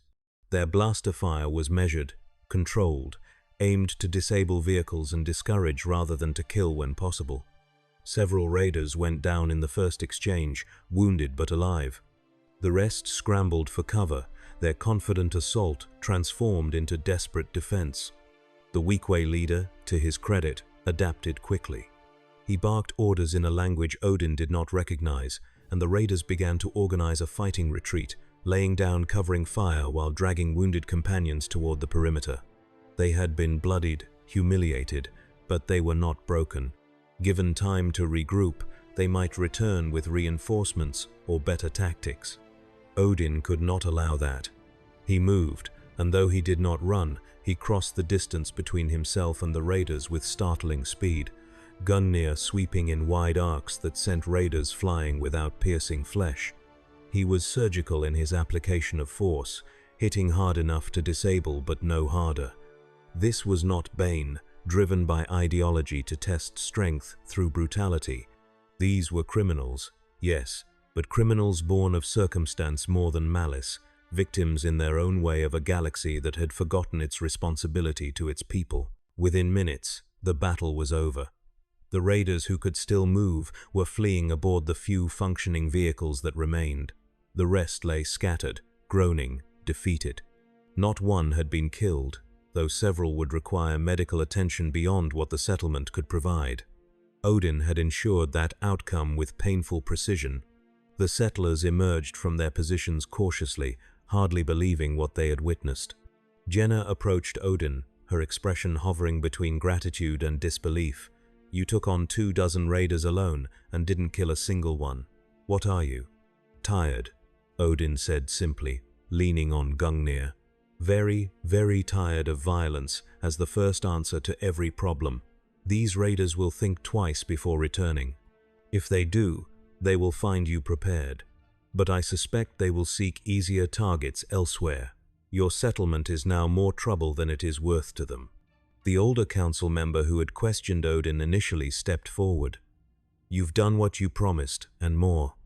The settlement's resources are limited, but we'd like to offer you something in gratitude. Credits, supplies, whatever you need." "I need nothing your settlement possesses," Odin replied. "But I accept your gratitude, and I offer one piece of advice. Do not return to passive acceptance of your situation. You have proven you can defend yourselves. Continue to develop that capability, and when the Republic finally remembers you exist, do not let them diminish what you have built here in their absence." With that, Odin turned and walked away from the settlement, back out into Dantooine's pleasant wilderness. Behind him, the settlers began the work of tending wounds and repairing damage, but they did so with renewed confidence, with the knowledge that they were not as helpless as they had believed. The Allfather walked until he found a clearing ringed by ancient trees, their branches forming a natural cathedral. This felt like an appropriate place to wait for the daughter's summons.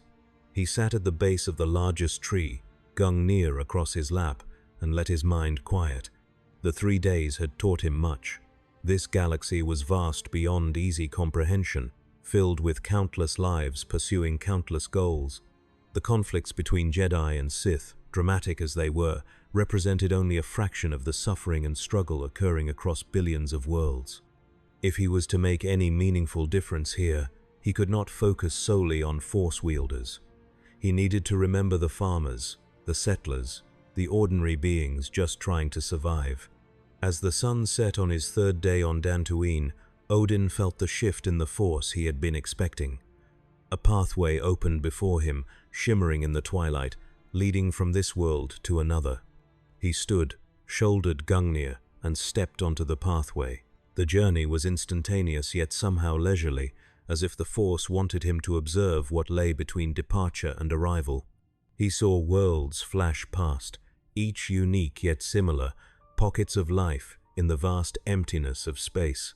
He felt the connections between them, the way civilizations influenced each other through trade, conflict, culture, and he felt the Force moving through it all, binding everything together in an intricate dance of cause and effect. When his feet touched ground again, Odin found himself on an island of black stone, rising from an endless ocean. The sky was grey, the air heavy with salt and moisture. Ancient stone structures dotted the island, their purpose unclear, but their significance unmistakable. This was Archto, birthplace of the Jedi Order, abandoned but not forgotten. The daughter stood waiting, her radiance dimmed to something approaching mortal tolerability. She wore robes now, simple grey cloth that suggested she had taken the first steps toward re-entering the physical galaxy rather than remaining as pure force manifestation. When she saw Odin, she inclined her head in greeting. "You survived your 3 days," she observed. "I sensed conflict. You defended the weak against predators." "I defended people who needed defending," Odin corrected. "Weak and strong are relative terms, often inaccurate. Those settlers possessed strength of a kind many Force wielders never develop." "You begin to sound like my father," the daughter said. But there was no accusation in her tone. He too believed that strength took many forms, that power measured by the Force was only one metric among many. She gestured toward the ancient temple. "Come, we have much to discuss, and the stones of this place still remember teachings that might aid us both." They walked together toward the temple entrance, and as they did, Odin felt the weight of history pressing down upon the island. Countless Jedi had trained here across millennia, each adding their presence to the Force's memory of this place. The accumulated wisdom and folly of generations saturated every stone. Inside the temple, sheltered from the wind and spray, the daughter created light with a gesture, soft radiance that seemed to emerge from the walls themselves.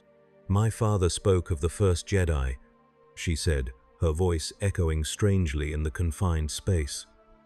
"They were not as the modern order. They studied the Force without dividing it, seeking to understand all its aspects. Only later did they choose to focus on the light, to define themselves in opposition to those who fell to darkness." "A choice with consequences," Odin observed, running his hand along stone inscriptions worn smooth by time. "Once you define yourself by what you oppose, you become dependent upon that opposition for your identity. The Jedi needed the Sith to justify their existence, and the Sith needed the Jedi to rebel against." "Yes," the daughter agreed, "and in making themselves dependent upon each other, both orders ensured endless conflict. Neither could allow the other's complete destruction, for that would leave them without purpose, without the defining opposition that gave their philosophy meaning." They moved deeper into the temple, descending stairs carved from solid rock, entering chambers that had not felt breath or footstep in generations. The daughter seemed to know where she was going, following a route marked in the Force rather than in physical signs. Finally, they reached a chamber at the temple's heart. Here, the walls were covered in murals, faded but still discernible. They depicted the Force not as light or dark, but as a unified current, flowing through all things, connecting rather than dividing. Figures in the murals wielded power without the rigid categorization that modern Force users imposed. They healed and they fought, they created and they destroyed, they loved and they let go, all without apparent contradiction. "This was the original teaching," the daughter said quietly. "Before fear drove the proto-Jedi to purge darkness from their doctrine, before pride drove some to embrace that darkness in opposition. The Force, whole and undivided, accepted by beings wise enough to channel it without trying to control or categorize it." Odin studied the murals intently. "Can this teaching be recovered? Or has too much time passed, too much blood been shed, too many generations trained in division for integration to be possible?" "I do not know," the daughter admitted, "but you were right on Mortis. Balance maintained through isolation serves no one. If there is even a chance that these teachings can be restored, that Force wielders might learn to integrate light and dark rather than wage eternal war, we must try." "Then we begin," Odin said, turning to face her. "But carefully. We cannot simply announce our intention to the galaxy and expect acceptance. The Jedi Council will view us as dangerous radicals. The Sith will see us as threats to their philosophy. We need to demonstrate, not declare, to show through example what integration looks like and let others choose to follow if they find value in that path." The daughter nodded slowly. "A school, perhaps, not affiliated with Jedi or Sith, teaching the Force as it was understood before division. We would need to find students, beings strong in the Force but not yet committed to either tradition. And we would need to protect them, Odin added. Both orders will attempt to claim or eliminate such students once they become aware of their existence. Are you prepared for that conflict? For standing against institutions that will see us as existential threats? I have been dead to the galaxy for millennia, the daughter said, and steel entered her voice. If I am to return, it will be with purpose. Let them come, Jedi or Sith. I am the light made manifest, and I will not hide that light under a basket of fear or tradition. Odin smiled, genuine approval in the expression. Good. Then we have a beginning. We need location, resources, and most importantly, we need our first students. I suspect I know where to find at least some candidates. He was thinking of the Guardians of the Light, of Solana and her companions walking the difficult line between orthodoxies. They might not all be receptive, but some would be. And there would be others, scattered across the galaxy, Force sensitives who had never been found by the Jedi, who had refused to join the Sith, who existed in the cracks between competing absolutisms. There is another matter we must address, the daughter said, her tone growing heavier. My brother, the son, he will sense my departure from Mortis, will recognize that the constraints binding his movement have weakened. He will seek to exploit this, to push his own agenda of embracing darkness as the galaxy's salvation. Then we must find him before he does irreparable damage, Odin replied. And when we do, we must try to reach him, to show him the same truth we hope to teach others. He is your brother. He too is incomplete. Perhaps, confronted with possibility rather than condemnation, he might choose differently than he has chosen before. The daughter looked skeptical. You do not know him as I do. His pride runs deeper than oceans, his conviction harder than diamond. He will see your offer as weakness, evidence that his path is the correct one, and those who reject it are simply too afraid to embrace necessary truths. Perhaps, Odin acknowledged, but I have spoken with Darth Bane, who sounds remarkably similar in his certainties. And while I did not convert him, I planted doubt. Seeds that might, with time and circumstance, grow into questions he cannot suppress. Your brother deserves the same chance, regardless of whether he accepts it. They spent hours in that chamber, discussing strategy and philosophy, sharing perspectives shaped by vastly different experiences. The daughter spoke of the Force as living current, of its moods and patterns, of the way it responded to belief and intention. Odin spoke of the Odin Force and other fundamental powers he had encountered, of the similarities that suggested deep principles transcending individual realities. And gradually, as they talked, a plan took shape. They would establish their school here on Ahch-2, using the abandoned temple's resources and the island's isolation. They would reach out carefully to potential students, testing receptivity before revealing their full intentions. And they would prepare for opposition, not by building armies, but by developing a philosophy so robust, so grounded in demonstrable truth, that it could withstand the scrutiny of those who would tear it down. It was ambitious. It was dangerous. It would take years, possibly decades, to bear fruit. But it was necessary, and Odin had long since learned that necessity trumped comfort when determining appropriate action. As dawn broke over Ahch-2's endless ocean, painting the water in shades of gold and silver, Odin and the daughter emerged from the temple's depths.